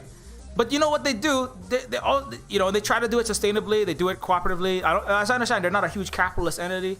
I don't know fully how their financial existence is, but you know, it's like a local Hawaiian owned and run farm in Hamakua Coast, right? They grow bananas, right? But they're not, you know, and they grow enough that they have a sustainable business. Selling their, you know, again, economic. It's part of a diverse, concrete, economic, self-sustaining, and therefore economically sovereign people, right? And you know, they don't grow the kalo like everything hand pounded. You know, the hand pounding is important to know what that is, and it's important to do that. The poi factory doesn't hand pound all the poi. You know, Hamakua farms, they use tractors, right? They have advanced machinery to do the farming that they do, right? And it is important that the kids understand this is what a poi pounder is, right? You know, you've seen this. You ever come to the Polynesian Culture Center or one of these, you're gonna know a Hawaiian poi pounder, right? And it's important that people know what that is, right? But being Hawaiian doesn't mean you pound poi all day long. What if you're a disabled Hawaiian and you're like, my wrist is gonna get screwed up if I pound? And Holly, right? We have like my hand and my arm. I can't pound it. I eat a lot of kalo, but I can't pound all of the kalo that I eat. If I was eating that much, I do eat that much. There's no way I could do that. You know, technology is a thing. Human technologies, you know, of tractors and, you know, advanced machinery, right? These are things that Hawaiians, right? Remember this thread that I always bring up, right? This is why I keep bringing this thread up, right? This is why I always bring this thread up. And I start with Hawaiians were the most advanced technological civilization on Earth. We were the literal Wakanda, right? Many Americans think that we lived in huts prior to colonization. The U.S. actually deindustrialized Hawaii. Before 1898, we already had electricity, mass transit, railroads. Iolani Palace had electric lights before the White House. I got all the receipts in this thread, right? I know I bring this thread up often, but it's very important because we were indigenous peoples. To make this point again, we were an indigenous people, which is what? Pop quiz. What's indigenous? What's indigenous? Somebody put it in the chat. Those people who are not European colonizers, or those people who are not imperial colonizing peoples, right? That are from the land, they're not necessarily born and raised for forever, because nobody, you know, we can't trace all the way back to 300,000 BC. But like those people that have lived, you know, collective and mutual respect with each other in the land, not colonizing for centuries or however long it's been, right? And so there's nothing about that says you have to exclusively pound your poi with hand pound everything, right? Again, people like to get away. I don't want to talk about this. People don't want to talk about this the same way they want to talk about China, right? Because it throws all of their worldview. It throws the colonizer, sometimes the internal colonizer. My brother is internally colonized in this way. It throws the colonizer worldview out the window, and that's why they don't want to talk about it, right? Because indigeneity is understanding, and you, like, for example, do you stop being white? Do you stop being British if you don't walk around with a sword and armor, right? Do you stop being French if you don't go around with it as a dragoon wearing 200 pounds of armor, right? Because that's a thing that you historically did, but nobody asked the French and the British to stop doing that. Otherwise, oh, you're not French anymore. Are you not Greek, right? Are you not Greek if you don't wear a toga? So if a Greek person takes the toga off, do they stop being Greek? If a Roman stops playing giant, massive industrial organs and feeding Christians to lions, do they stop being Romans? Right? Trick question. There's not many Romans. But why do we ask this of indigenous? Why do we ask this of Hawaiians? Why do we ask this of the Sioux? Why do we ask this of the Lakota, the Algonquin? Why do we ask this of the Vietnamese, I would argue? The Vietnamese are not called indigenous, I argue. The Vietnamese, a successful, advanced, technological, civilized indigenous people, do not get called indigenous because it does not suit Western colonizers to acknowledge their success. The Chinese in the 56 ethnic regions of the 4,000-year civilization state of China do not get called indigenous because it does not suit those Western colonizers to acknowledge that. It is part of it actually harms people in a colonized society because it harms them from understanding the truth of their reality and doing what must be done, and also understanding what land back means as well. Land back doesn't mean, right? Like me and Sue, we bring it up all the time. Lost Sue, we bring it up. Land back doesn't mean we're just gonna throw everyone out and we all have to go back to subsistence farming and you have to all just do. We're gonna do similar things that we do now. We're probably gonna do less ecological destruction, but it means we're gonna exist peacefully with each other. We're not gonna charge each other exorbitant rents. You're just gonna keep. It means like what socialists and socialism actually means, which you're gonna work from ability provide from ability. And people will be given according to need. That's how we did things in Hawaii. That's how they did things in Turtle Island. That's how the peoples in Reservation Dogs did things. before they were forced to do things with capitalism and survive under colonialism and have hot Cheetos. You know, nothing particularly wrong about the hot Cheetos, but too many hot Cheetos and then not too much other things because it's a food desert is a problem, and too much, you know, Coca-Cola and nothing else, right? So it helps indigenous people to understand that being indigenous, it means more than this, right? Being a native Hawaiian, being an indigenous Hawaiian meant building better railroads than the United States. Just as the Chinese building better, more advanced highways and high-speed rail. I was listening to a journalist on the Gray Zone, Pepe Escobar, who was in Afghanistan. He said the Chinese are going to build the most amazing highways. And he said, you know, these roads, it would take you 4 hours. You'd be falling off a cliffside, driving through 35 million potholes. It took you 8 hours to get 100 kilometers. Oh my goodness. But Afghanistan, Kyrgyzstan, you know, getting through Badakhshan province.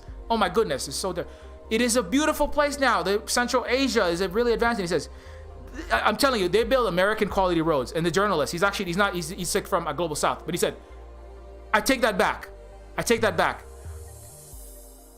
In Afghanistan, they now have Chinese quality roads. Oh, it's the most amazing word. And then I was like, exactly. To be an indigenous person is to build better technology than barbarous, inefficient Euro colonizers, you know? To be a Hawaiian was to be that which builds better roads, better aquatic vehicles, better economies, right? Better infrastructure, electric infrastructure before the White House we had, right? That's what it means to be an indigenous person, right? To be an indigenous person outside of colonization. That's why the Chinese have the 5G Huawei. That's why Meng Wanzhou is currently being held by Canada, because it's embarrassing. Just as the Hawaiians were embarrassing for Western colonizers when we had the highest literacy rate in the world, right? This island is ahead in literacy, and the enlightened countries of Europe are behind it. Hawaii being more advanced in education in this way. A Native Hawaiian historian reported that Hawaii was the only Pacific government to be represented in the exposition in Paris, granted its own first constitution in 1840 by King an elected government official, Kamehameha III, books of law, newspaper, agricultural products, Bibles, textbooks, as well as other examples of civilized accomplishments, right? And it embarrassed all the Europeans. But I argue that Hawaiians being more technologically, educationally, socially, politically, having better roads and better trains than the United States is not an aberration. It is the norm. When indigenous people are actually empowered, they build better, more advanced technology, societies, and economics than any colonizer ever could. And the only solution has been to imprison all the indigenous peoples through war, through genocide, through forced de-development and actual debt trap based under concrete developed countries like Africa and all of Asia and the Pacific Islands, and internally, right? And through lies and disinformation and the idea that to be Hawaiian means only using poi pounders. It is part of the strategy of de-development to say, as Taika Waititi pointed out, that to be indigenous is exclusively to ride whales, to be on the mountain and talk to your ancestors.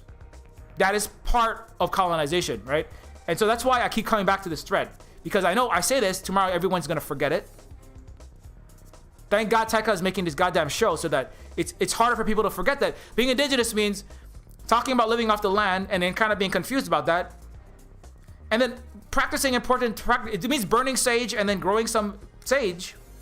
And then also getting food from the supermarket. And then pushing for having less food, less Sonic, and more like indigenous, wholesome foods being sold than just Sonic, you know? But at the moment, it means fucking going to Sonic. I mean, that's part of the reality. If the native Hawaiians were here, the Hawaiians would have great fast food and slow food and good restaurants, you know, because they would be open in Hawaii. Because you know why? Because Hawaii wouldn't have freaking COVID-19 everywhere. No, they are open now, and that's disastrous because our COVID is so high. But part of being indigenous is having the best technology in the world, and not just it was cool to have Moana high-fiving the sky, and they were very good at wayfinding across the ocean. Yes, that's part of it. But it means being more advanced at It means being more advanced at building subaquatic vehicles. You know, my kids this week for indigenous education. Kids learn very important lesson. Rome, Britain, America, all very similar, all colonizers. What I just teaching you, that was part of our history lesson today, yesterday. So my kids are already smarter than like 99.9% of all Americans and every European kid. They don't even understand that America didn't win fucking World War II.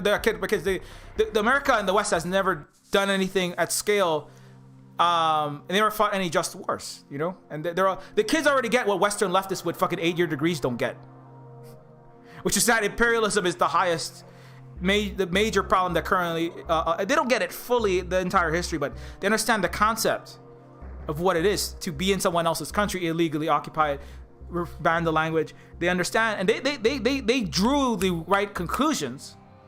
They said maybe the Americans and their children just haven't had proper educations, and that's why they believe these false things. And you know, I think we don't want to hurt anyone, but we need defense in Hawaii. We don't want to hurt and want to start wars, but we do need defense, because otherwise the Americans and other invading militaries could come in and they could undo us. And that was a very important lesson. This is why Kalakaua, one of our leaders, right, invented the submarine when Americans and Westerners like Jules Verne were merely dreaming up 20,000 leagues under the sea. Very important. Number one, we were better at technology than Americans. The president of the United States was superstitious about his soul being sucked into his toilet bowl, which is why he refused indoor plumbing. We already had indoor plumbing. The president was going to the number 2 in an outhouse.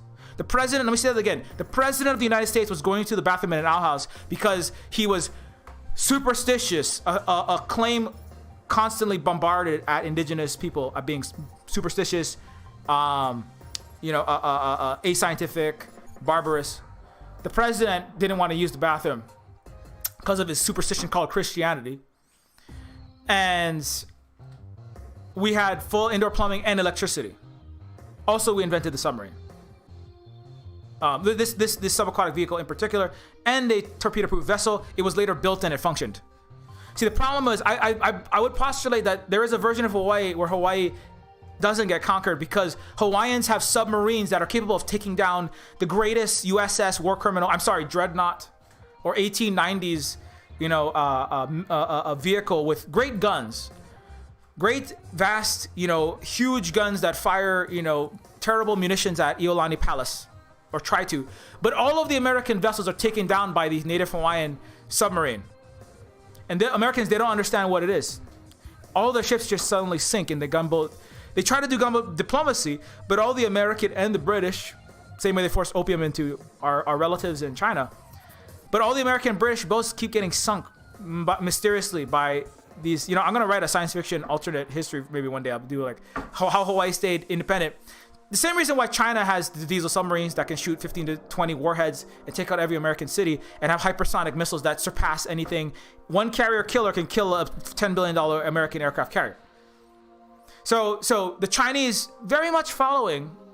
The Hawaiians didn't go, well, you know what we want to do is we want to just blow up America. No, you need to deter. That's why you need states and you need governments to stop colonization, right? But people in imperial court, it's so hard. It's so hard to communicate that, right? So hard. Because somebody will just say, well, I've never been bombed and invaded in California. They didn't drop B-52 bombs. I don't know why y'all are worried about bombing and invasion. I don't know why. Just join your union and don't worry about bombing and invasion like me. Just fight. There's nothing wrong. It's important to fight the racist slave catching police in America, but just fight cops, join some unions, go to some actions, do a little mutual aid. Why are you worrying about bombing and nukes and B-52s and gunboat? Why are you worried about military invasion? I never heard of any of that. Like, why don't y'all just take drugs? We never had opium addict 10% of the population in America. Why did you guys just Vietnam? Why are you worried about? Yeah, because you never been in a fucking actually colonized imperial global South country. You don't know what that means. You can't know what it means, And if you're even in a leftist group somewhere in California, New York, Michigan, British Columbia, you can't know. So this is why Kalakaua had the goddamn submarine. I believe this is part of why he had a torpedo-proof vessel plan. Now the ship was never fully built. It was never built in the time. They later built a submarine and it did function. they couldn't build enough of them, and they couldn't deploy them along with diplomacy. Because the thing is, Hawaiians don't want war. But part of maintaining sovereignty in the Pacific would have been to have the most advanced technology, right? As a smaller population, and then have credible deterrence to the gunboat military threat. We have to remember, it was an illegal invasion, right? And that's why I bring up it's an illegal invasion. But it's important to remember, the West doesn't follow rules or law. It's barbarism. Remember, you got to remember that. You always got to remember that. It's easy to think because there's courts and lawyers and Ruth Bader Ginsburg, Supreme Court, and half of America is like trying to get a law degree, and there's no rule of law in America. You got to remember that a law degree is a license to steal. It's a rubber stamp to be a member of a cartel. That's all a law degree is in the West. You know. That's why there's 2.5 million black and brown people that were rubber sentenced there by with lawyers and judges present. It's a slave auction house. You gotta remember that. There's only lawfare. There's only legal warfare in America. There's no such thing as law anywhere in the West. So that's why it's important to shame and call into question, and it can embarrass the West, you know, to the international community. It can embarrass in the face of the international community when I say Hawaii is an illegally occupied country and America is illegally here. However, we understand that. I understand that America will never respect it, you know, unless China gives them. If China gives, and China and Russia and the global group of friends, the global East and South, if they collectively give America a black eye and they go, well, if you don't respect Hawaii's sovereignty, well, maybe we'll just sanction all your products so you stop illegally occupying Hawaii. Which, you know, that's a thing that they haven't done that yet, but you know,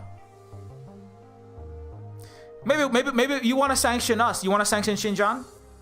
How about we don't send any more Walmart products and 98% of your antibiotics? How about no more 3-layer masks for Americans so you can all die of COVID? How about no more products for Walmart? How about no more semiconductors? How about that? How about no more semiconductors for America so you can't make anything till you get out of Hawaii? As an economic and as a military threat, but you know, I mean, China. I don't think the Chinese are going to do that, but you know, America doesn't respond to human rights. It doesn't care about human rights. Human rights, freedom, democracy are weapons to start destroying human rights. You gotta remember that. Whenever anybody says human rights in America, it's time to duck and cover and fucking get your Viet Cong army out because it's time to die. That's what human rights means. They don't care about human rights. And so that's why Kalakaua was like, I know these Americans don't care about human rights. We got to try diplomacy, and they successfully did diplomacy. Now, diplomacy is more than just talking. It's talking, and then it's leveraging international community economically and militarily, because it's military economics do make a major reason. The reason why the military-industrial complex exists is to benefit the capitalist class of the flavor of Roman Empire that's in America.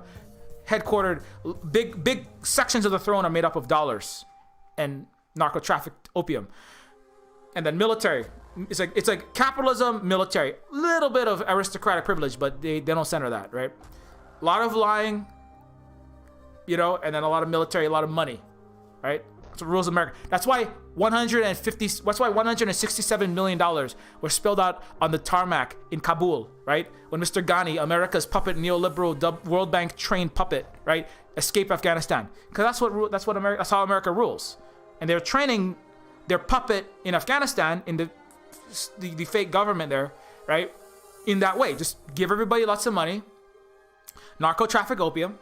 You're in Afghanistan. That's our number one method to narco traffic, to get money out and fucking roofie everyone inside.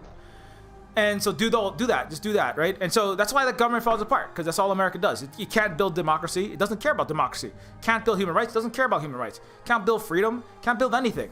It funds the most extreme. America's talking about women's rights. America funds the most extreme anti-women's rights people on the planet. The Uyghur extremists and the ETIM, you know, so you need a military. That's why Vietnam has a fucking military. So when people, it's so disgraceful for any Western leftists to call anyone in the global South tanky this and tanky that. Like, you have 10,000 times more tanks and military and bombs. So disingenuous. B, they need it because you could have come and invade them if they don't have it. That's why Kalakaua is, you know. So the next thing I'm gonna hear is Silver Spook is a submarine. You know, Luna is a tanky, right? Bolivia is tanky. Castro, Cuba is tanky, right? Authoritarian tanky Cuba, authoritarian tanky Luna. And then Silver Spook is the Hawaiian tanky. Oh, but the Hawaiians are even more advanced. The Hawaiians are submarine-y, you know. All you want to do is shoot our very nice American warships that are just, all they wanted to do was bomb some peace and democracy into Hawaii. I know you have your mean submarine, your advanced Hawaiian Wakanda submarines, you know, we're shooting back at our nice American peace ships, you know. Just the level of hubris, diseducation, just lack of rational thinking. I thought you guys get degrees from universities in America. Don't they teach you how to be critical thinkers? The lack of like basic reasoning is extraordinary, because I have so many people that are like they have like 8-year degrees, you know, and it's like, wow, you don't know anything, you know, you like, or you're like very blinded by your own history degree. So sad, you know. Sovereign country of Hawaii had black citizens before the U.S. Civil War. In fact, the U.S. slaves that stepped onto Hawaiian soil were considered free. Chinese were full citizens in Hawaii as U.S. chained them up. Also, and you know, as part of our education with the kids, part of our education was we worked on making. I want to see if I can download it. Actually, we worked on making a game that involves. I'm gonna put it on the screen. We're working on making a game that involves a Hawaiian submarine. Here, I'll give a little video of it. Here, this is the little bit of the game that we were making for class. I gotta take my camera off here real fast. So I teach. So again, we do kalo. We do teach how to grow kalo. And my face is getting real big, but I'll see if you can see this. Oh yeah. So like this is a scratch game, right? That we're making, and so we built the submarine. And then you have an American warship. So I'm teaching the kids game programming, software engineering, graphic arts, etc. Right? And again, this was made by a second grader. You know. And so then you start the game. The ship comes up. You know, and then you know it's like you're showing up in our waters. What are you doing in our waters? And you don't shoot at them. You don't just kill people. You don't just shoot them for no reason. You go, please respect the sovereignty of this independent country of Hawaii, please. Please. Just as the USS War Criminal, USS or HMS British ship went into Russian territory near Ukraine, and they said, please respect our territory, like respect our house, right? If a Chinese warship went, you know, right in front of Los Angeles or Washington, D.C. in the East Coast, what would the United States do? They'd probably start nuclear war and we'd all be dead.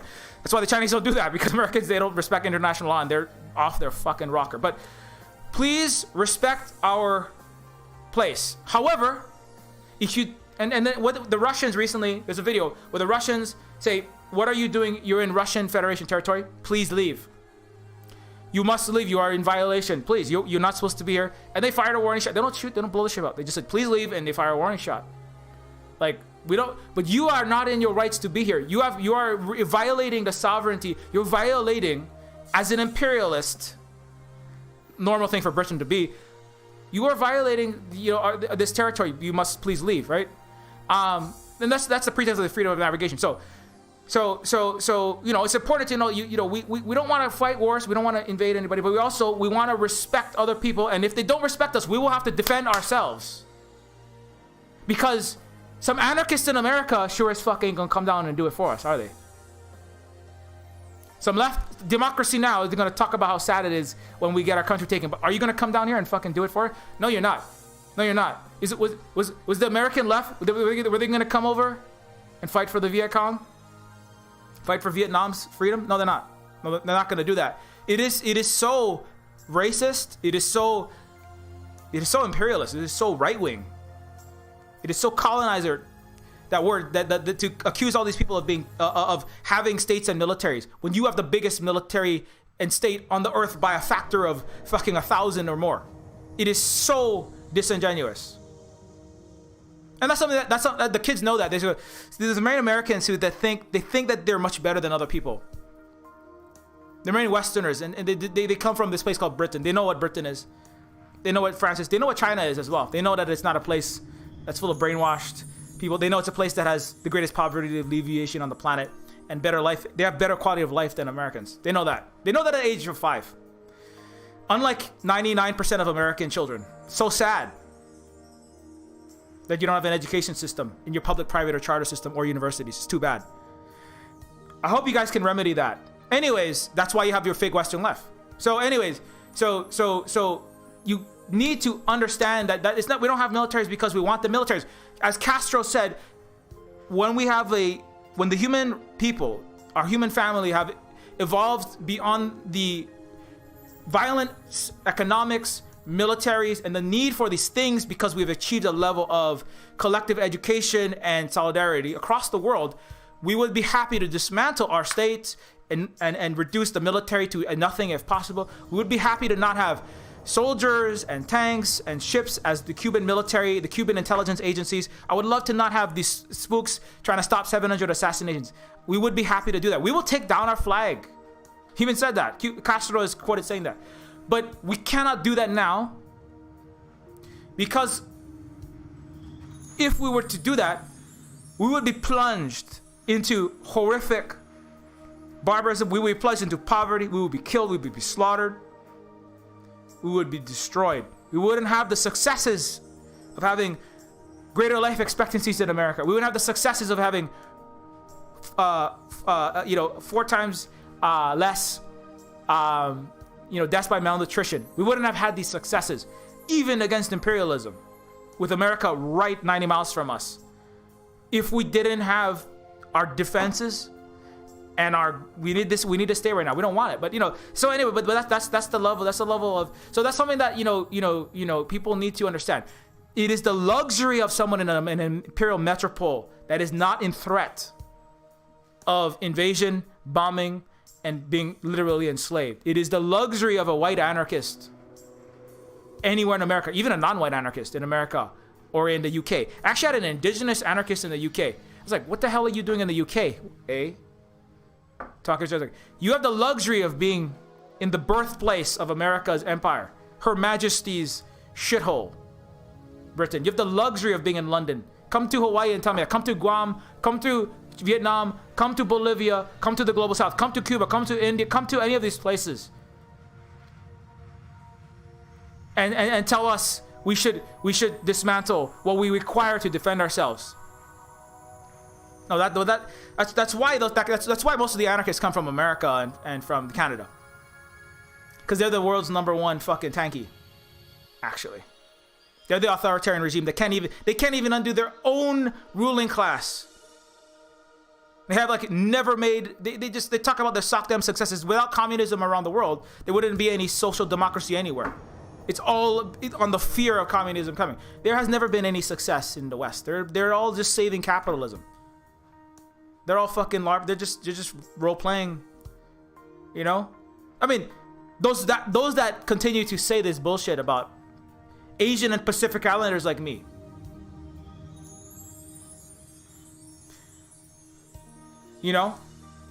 And so that's why indigenous means having more advanced technology to defend against the colonizer. Not just because you're just better at technology, because 99% of the people or 100% have good literacy.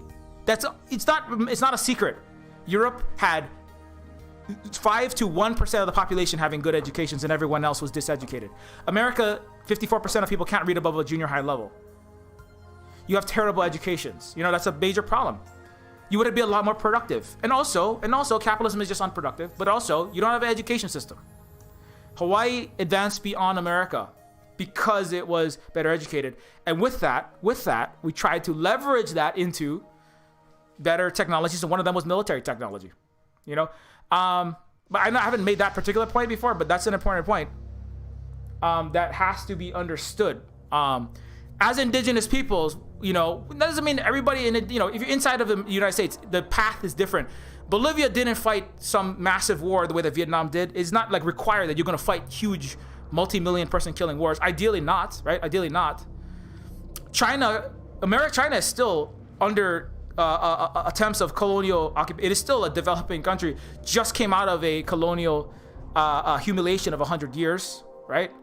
And China cannot fight a outright war with the United States. China requires nuclear submarines. China requires its military defenses. And but it's a diversity of strategies. Again, it has economic strategies. It has leveraging its businesses. So America cannot disentangle its own wealthy class who have invested in and need to do business with China, you know. And like you go, oh, that's imperialist. Well, I mean, if the people like the difference between a colonial and imperial way of interacting is the other person being is the other party being harmed, right, and losing sovereignty and being actively disempowered, or is the other party improving, right? And again, that's you have to go case by case. But when you look at the world, you ask Bolivia, you ask Evo Morales says China has always been there for international equality of nations. China has been a great developmental partner. China has forgiven, you know, again, going back to Michael Hudson and the importance of forgiving our debtors, right? Forgiving debts and forgiving our debtors. China has forgiven more debt than America by a factor of 1,000. I mean, I don't think America forgives any debt. America will come to your house and take your liver. That's why Repo Man was written in America.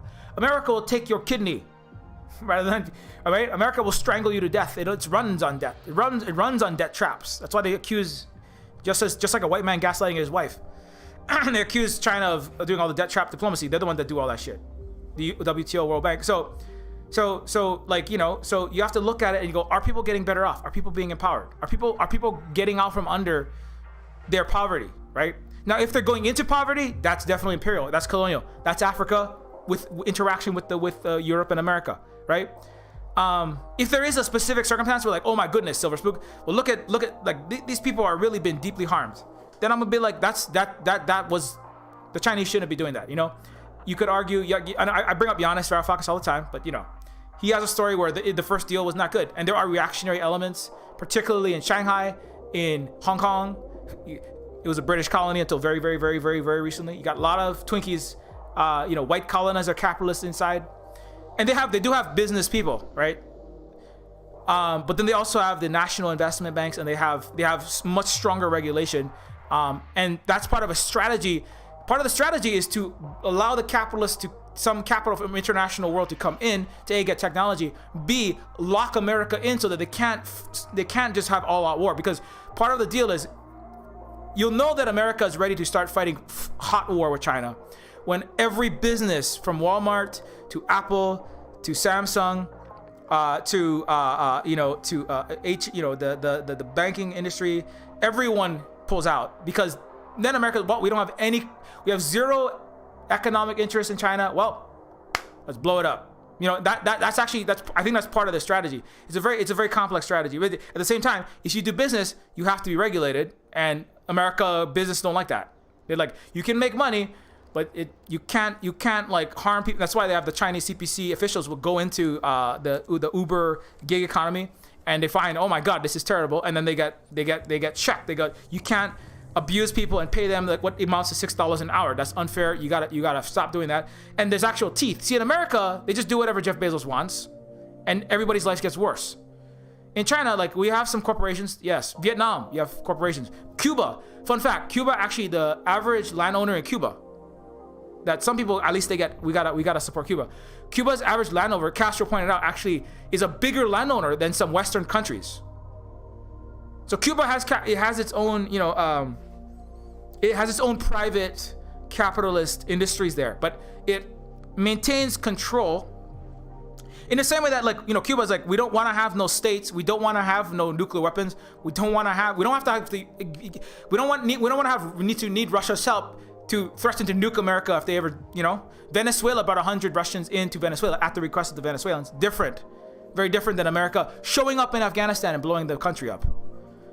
Why did Venezuela bring 100 Russians in, soldiers, as a threat to stop America land invasion? Because America had talked about invading. So the Venezuelans don't want 1 million people in the military. I'm sure the Vietnamese would happy to not have to spend money on 50,000 tanks, or the number of tanks, military training, anti-flak guns, AK-47s, and everything else. It's not that efficient, right? It'd be better if the world was just peaceful and we didn't need all these weapons. but you need that credible threat, or you become colonized. So that's another part of it. Indigeneity means to be a successful indigenous civilization in a world of colonizers. Mean you might need a state, you might need economic and military defenses to not be a smoldering crater or a sad little reservation that's being filled with food desert, alcohol, and leaking fossil fuel pipeline. You know? Now, inside of the Imperial Metropole is different. You might need more economic power, right? Like Reservation Dogs, you know, and cultural power. That's soft power. See, Taika Waititi is soft power, which is another form of power. You know, you start teaching people, and you becoming a cultural icon, and you can like lead things in away from Captain Star Spangled Underpants. So that's another important form of. I would note it's important to note that Oklahoma, which was one of the last places in the United States to be brought as a state, because the proportion of indigenous people in Oklahoma was one of the highest, because the Trail of Tears, many indigenous people were removed from their lands and dumped into Oklahoma. For the same reason Hawaiians are dumped into Waianae, into Papakolea. Indigenous peoples in Hawaii and in the Turtle Island were dumped into some of the most undesired parts, right? What does that mean? That means Oklahoma has a high percentage and a lot of power, some economic power, cultural power. They have numbers. It's not the same as Georgia, and the fact that Black Panther Atlanta has a lot of black economic power there. There's more economic power and other forms of power in Oklahoma, I would argue, than in some other states. So it's an important place to watch. You know, it's an important place to. There was recently, I think it was in last year. America doesn't abide by anything that they say. So they said they're giving half of the Oklahoma state back to indigenous people. They're giving control of it back to indigenous people. I don't know what the status on that is. You know,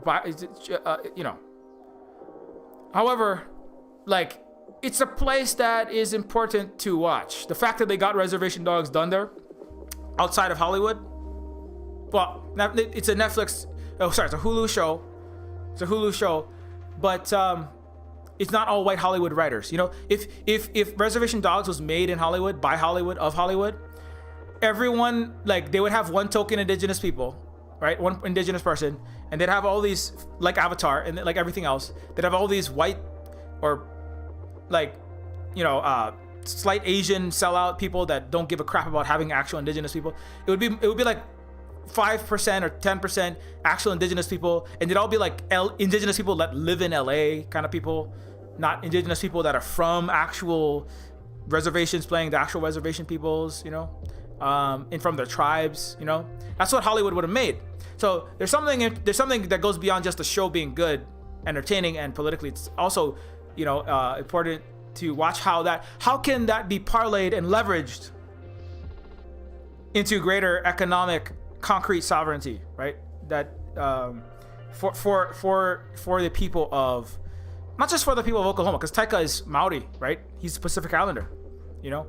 So look out for Silver Spook directing a movie produced by Taika Waititi. I don't know. I don't direct movies, but I mean, like, it's important for that reason, you know.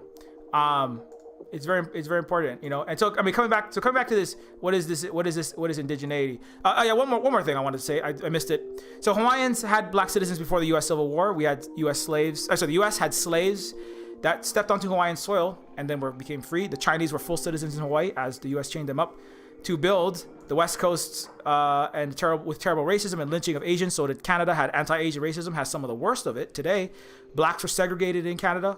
Hawaii had full citizenship and equality for these people. So again, that's when indigenous people, to be indigenous also means to treat other nations, other ethnicities, other languages, other people, other cultures as equals. You know, I this is not like a mystery why Hawaiians did this. You know, when Taika and the Maori visit the indigenous people in Oklahoma, you know, when the Cherokee visit the Lakota, etc., they not arrive and they go, how can I lock up all of these, you know, how can me, a Cherokee, lock up all these Lakota, or, you know, how can I put them all on a plantation and make them manufacture my sage, right?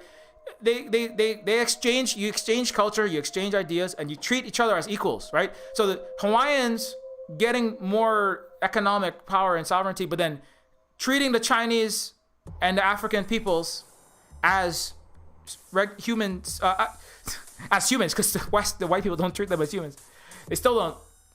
Treating black people and Chinese people as equals is just that is part of indigeneity. That's a very important part of indigeneity as well. You know. So when you say I don't want to talk about China, you're not. That's a very colonizer thing to say. You know, that's such a colonizer thing to say. You know, I don't want to deal with them. I don't want to listen to them. I want to talk about them. You know, the Hawaiians are like, what is it like to be Chinese? I would like to learn about this. And that's why they got along very well, right? Oh, you have this word hui. It means a worker-owned cooperative, right? Let's work together to build Chinese restaurants and using Hawaiian methods of harvesting. That's what a manapua is, right? Let's have your language and our language.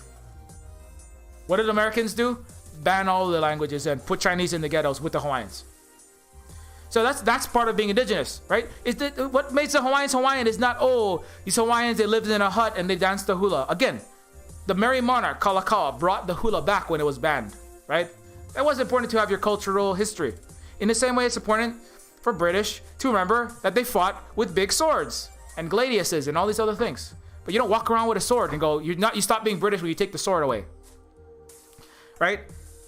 The thing that made the Hawaiians indigenous was things like this. You know, this is a certificate of citizenship for an African person in Hawaiian and in English, because Hawaiians are bilingual and trilingual. Again, that's mystery. Why are Hawaiians so educated? Is because they were indigenous. Because they say everyone deserves the highest quality education. It's a very indigenous thing to do. This actually in Reservoir Dogs, this is part of it. They talk about like there's a scene in Reservation Dogs where it's like the old guy, the guy in this scene, he's trying to teach the kid how to fight, right? The kid is like asking like, how do I fight? How do I fight? Yeah, the guy is smoking his pot, right? His 100-year-old pot that nobody wants to buy. And the kid's like, you gotta teach me. He's like, you gotta teach me how to fight, right? The kid's like, you gotta teach me how to fight. He's like, come on, Grandpa, teach me how to fight. You're such a great fighter. Okay, this is a scene with him fighting, right? I'm trying not to get. I'm showing little snapshots, right?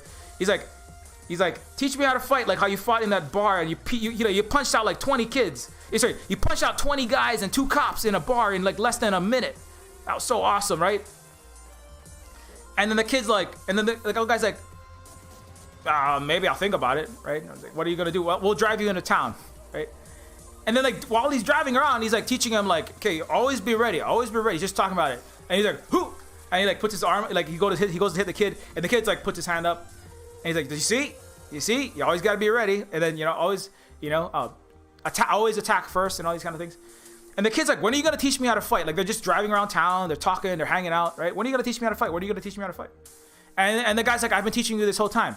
The colonizer education is they give you a book and they say, hey kid, here, read this book. Like in most public schools and private schools and charter schools where all the education is just factory farm, read, multiple choice, regurgitate bull crap, and be bored, sit down in a factory so mommy and daddy can be slaves 8 hours a day in a capitalist cog in an office or a factory or a restaurant. That's white Western and colonial education, and it's terrible. It doesn't work. Indigenous education is very hands-on and targeted, and it's part of living. It's like it's holistically integrated. Even the education in for peoples in it's very similar for the people in Oklahoma, indigenous people in Oklahoma, as it is for the native Hawaiians. That's how we teach. We go outside and we go, oh, look at that, there's plants. Oh no, what do the chickens do? Let's figure out how we can grow. Oh no, the kalo had some kind of bug. Let's look it up. And then that's the education. It's just like living. That's part of it. We have more specific class time, but a lot of it is just like, let's study other plants. Let's learn about ancient Chinese history and sweet potatoes from Okinawa, which are also from Peru, indigenous peoples of Peru. And everywhere the potato is indigenous people. They brought it to all the way from Europe. It was in China for all the way across the Pacific because there was global silk routes. Anyways, so we're learning about that, and it's like, and then we're just talking about it, and it's just happening during the day in an organic way, while we're also like doing food. We are learning about agriculture. We are making some food, not enough, but we're learning about biology, doing cultural practices, growing the kalo, right? And then we're also learning history at the same time. So that is decompartmentalized, and you don't view the world as, okay, history is here, politics is over there, totally different things. Economics is over here, right? Politics is over there, right? As opposed to government by economics, government by money is literally what America has. It's called plutocracy. That's part of the strategy. That's why nobody knows anything in America. Everybody's living in these little boxes where some white capitalist decided, let's have Vanderburg and Carnegie style steel factory education, and just like everybody sit in a little box, do what you're told, have a little book, and get ready to work on an assembly line, putting little screws for Mr. Model 4T, and don't learn anything about economic and politics and history, right? That's a very colonizer way to teach. It's not actually always that good. I would argue actually having targeted classes, especially with the modern technology, targeted like tutoring and one-on-one, you can get a lot done. And it's some things you need to do in groups, of course, yes. If you're building a rock wall, if you're programming a video game and you need 20 people, you got to do that together. Robotics competitions, I coached Lego and Vex robotics competitions. There's things you got to do, but a lot of things individual, you got to have like personal relations with people, not just like factory, one too many, teacher says do X and Y and Z, half the class is acting up because they're behind, the other half is acting up because they're too far ahead, and nobody's learning anything because everybody's shouting and shooting spitballs at each other, and everyone's kind of being bigoted, sexist, racist, fat shaming, and nobody does anything. It's a terrible way, and all kids are bored, parents aren't there. It's a terrible way, but it's good for babysitting for future capitalist cogs, American Western colonizer schooling. So I would argue that, like, that scene where this is how indigenous people teach, it's actually a very wise. There's a lot more wisdom there than is actually going to be accredited to it. We're going to be credited to it. Not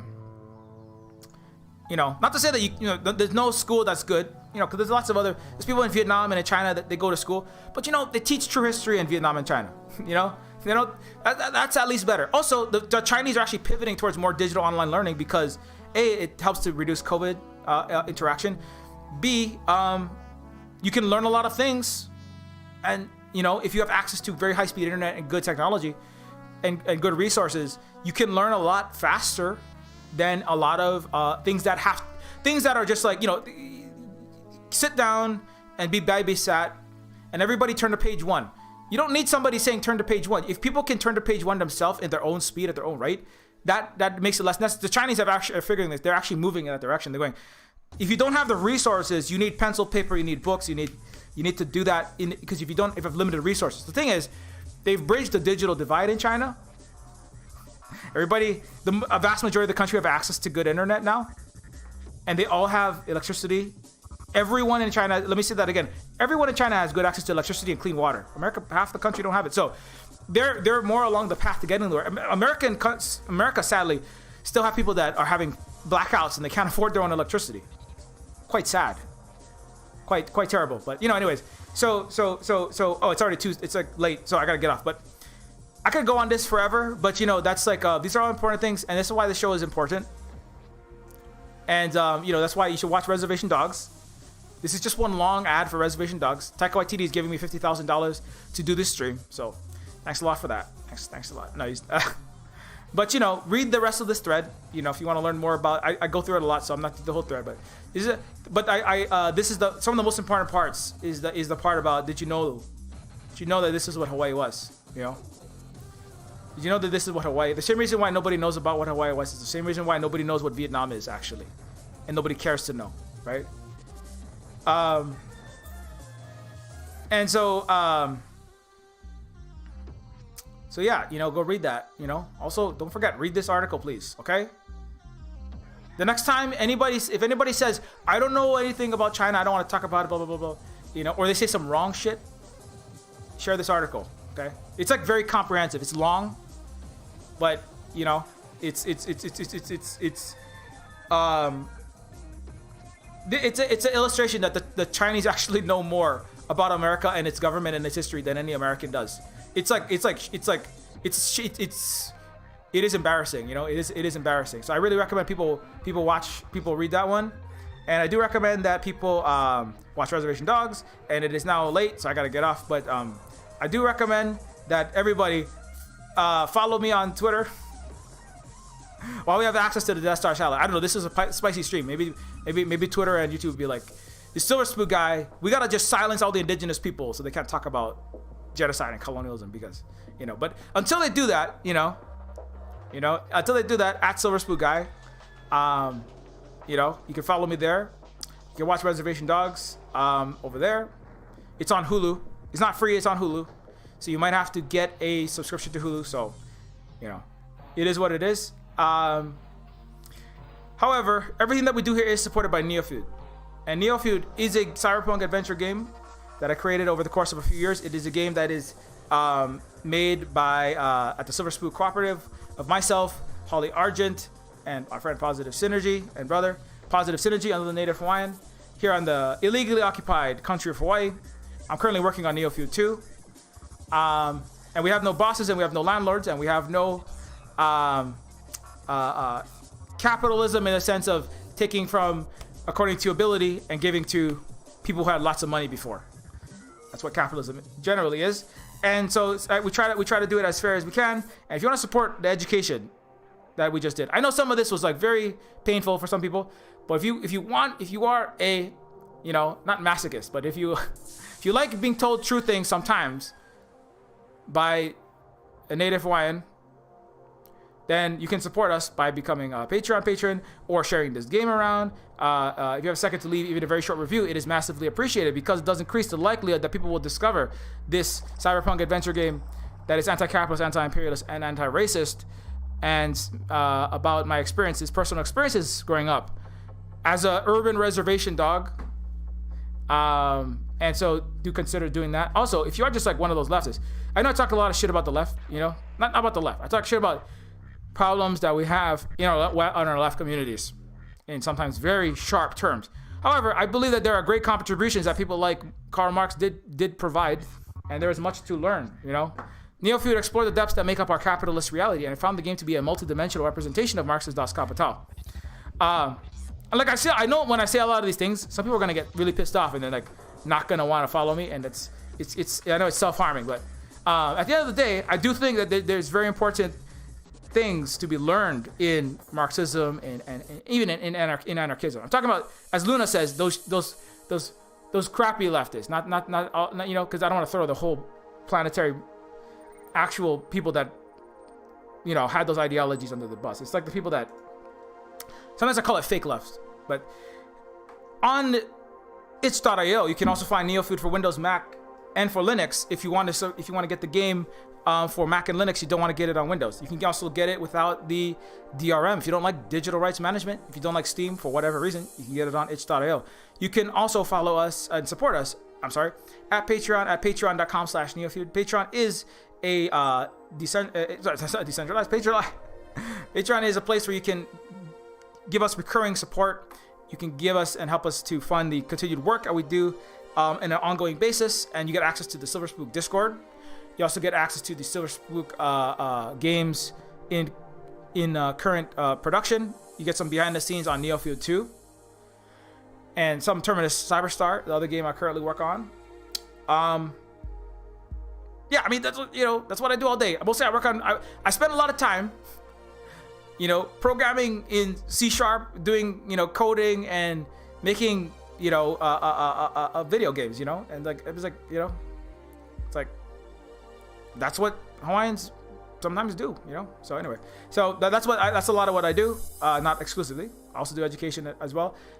And you can also follow for more of that education at Silver Spook Games at octodon.social, at Silver Spook Games at octodon.social on Mastodon, which is a federated social media platform that is open source, and it is similar to Twitter but without a billionaire mega corporation with Mr. Jack Dorsey at the helm of it, doing Wall Street, DC, an imperialist job for them. You know, working with people that the Jacobin and the DSA sadly work with a lot, you know. And then blue checkmark Twitter is blasting, we have to overthrow Cuba, along with Haymarket Books and the Jacobin and Anna Kasparian. It's too bad, You know, and saying homeless people have to be, that was really sick, you know? It's like Anna Kasparian's over there, like, gotta get rid of all the homeless people. We need to rid LA of homeless people. That's part of leftism, or part of being progressive. Kind of gross. Anyways, while we have, I already said Silver Spook Guy, so you follow me at Silver Spook Guy on the Death Star satellites, but you can also follow at Silver Spook Games minus the E in silver.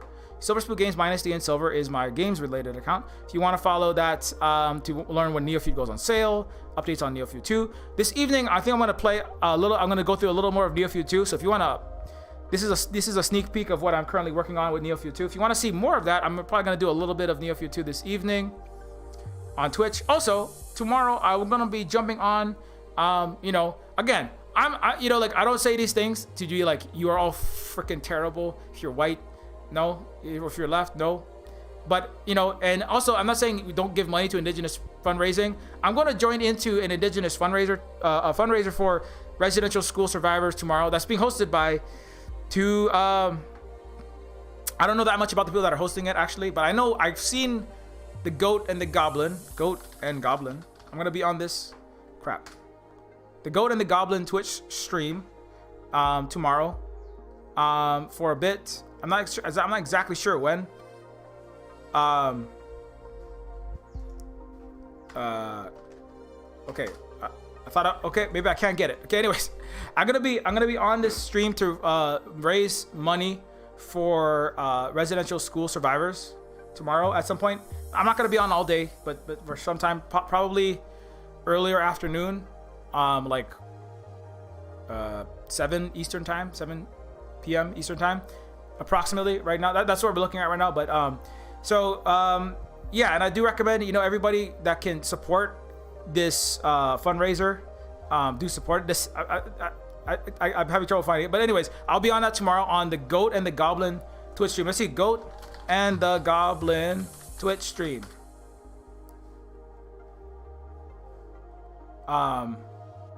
Yeah, so it's gonna be on the Goat and the Goblin, and I think it's a 36-hour stream, and they will be raising money for the residential school. They will be raising money for residential school survivors in the horrible, you know, Canadian genocide that has been committed there. As part of I believe it's like the victims of communism has a big day on that day, and so they're having victims of capitalism as part of that. So that's you know, that's also a good thing to have, because capitalism has a lot of victims. So anyway, that'll be tomorrow, and lost my train of thought. So you can also follow at Terminus C. You can follow at Terminus C. Cyberstar is a low-poly cyberpunk immersive sim in the vein of late 90s PC games such as Deus Ex 1 and System Shock 2. Terminus Cyberstar is coming out sometime in the near future. I hope that it's going to come out sometime soon, but I am the content director of this game and / lead writer. Oh, I got too many crap open. Nothing's going to load. Let me close all this.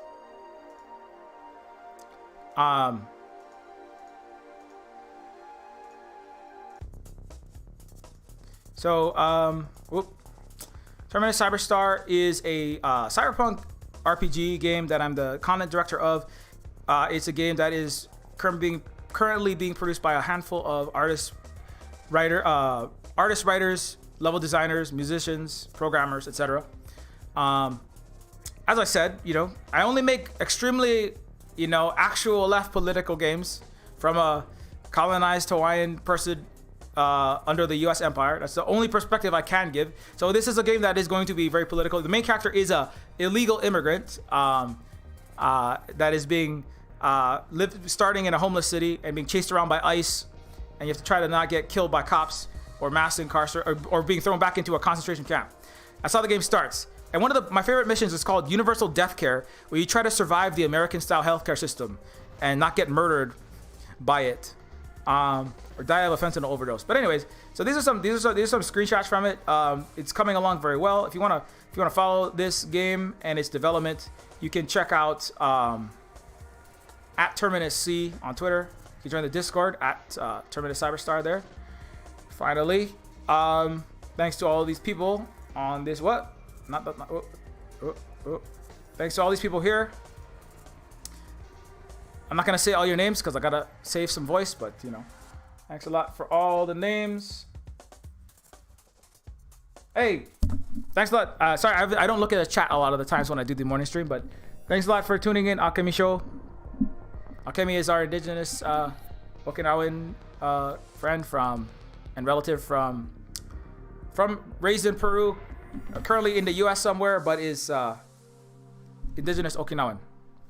And thanks a lot, Holly, for always, of course, modding, SDM, and everyone else who's been in the chat, and all these, of course, Patreon patrons, without whose support. See, the Patreon patrons are supporting concrete economic development, because the Silver Spoon Games is a non-capitalist, cooperative, indigenous-led, anti-imperialist cyberpunk game-making facility. This is the legitimate giving, okay? Anyone else asking for money on the internet, completely illegit. I'm just kidding. But like, you know, it is supporting what we do, and we try to build more housing to sustainably house people over, hopefully, the longer run, and provide win-win, non-capitalist, cooperative endeavors like making games and other things. Maybe we'll do more bigger scale farming one day, but that's not happening right now. So thank you for your supporting of that. I don't want to say like, no, I want to say like, you should, Silver Spook said don't give to any indigenous people. No, that's not what I'm saying. Do support everyone who needs the support in this very trying time, including all the housing fundraisers and all these other fundraisers. Until next time, keep your mirror shades polished, be excellent to each other, you know, aloha aina. Begin the process of undoing the empire and the injustices that you live in, so one day you can do this restorative justice in what calls itself the United States. And try to be a little bit more honest with yourself about who you are, and try to listen to the people, particularly in the Asian Pacific. And okay, just try your best, okay? And especially just whatever Akimishio says, just listen to it and believe it wholeheartedly. I'm just kidding. But yeah, Akemi is I've learned a lot about Okinawa and Okinawan culture from Akemi. So until next time, take it easy.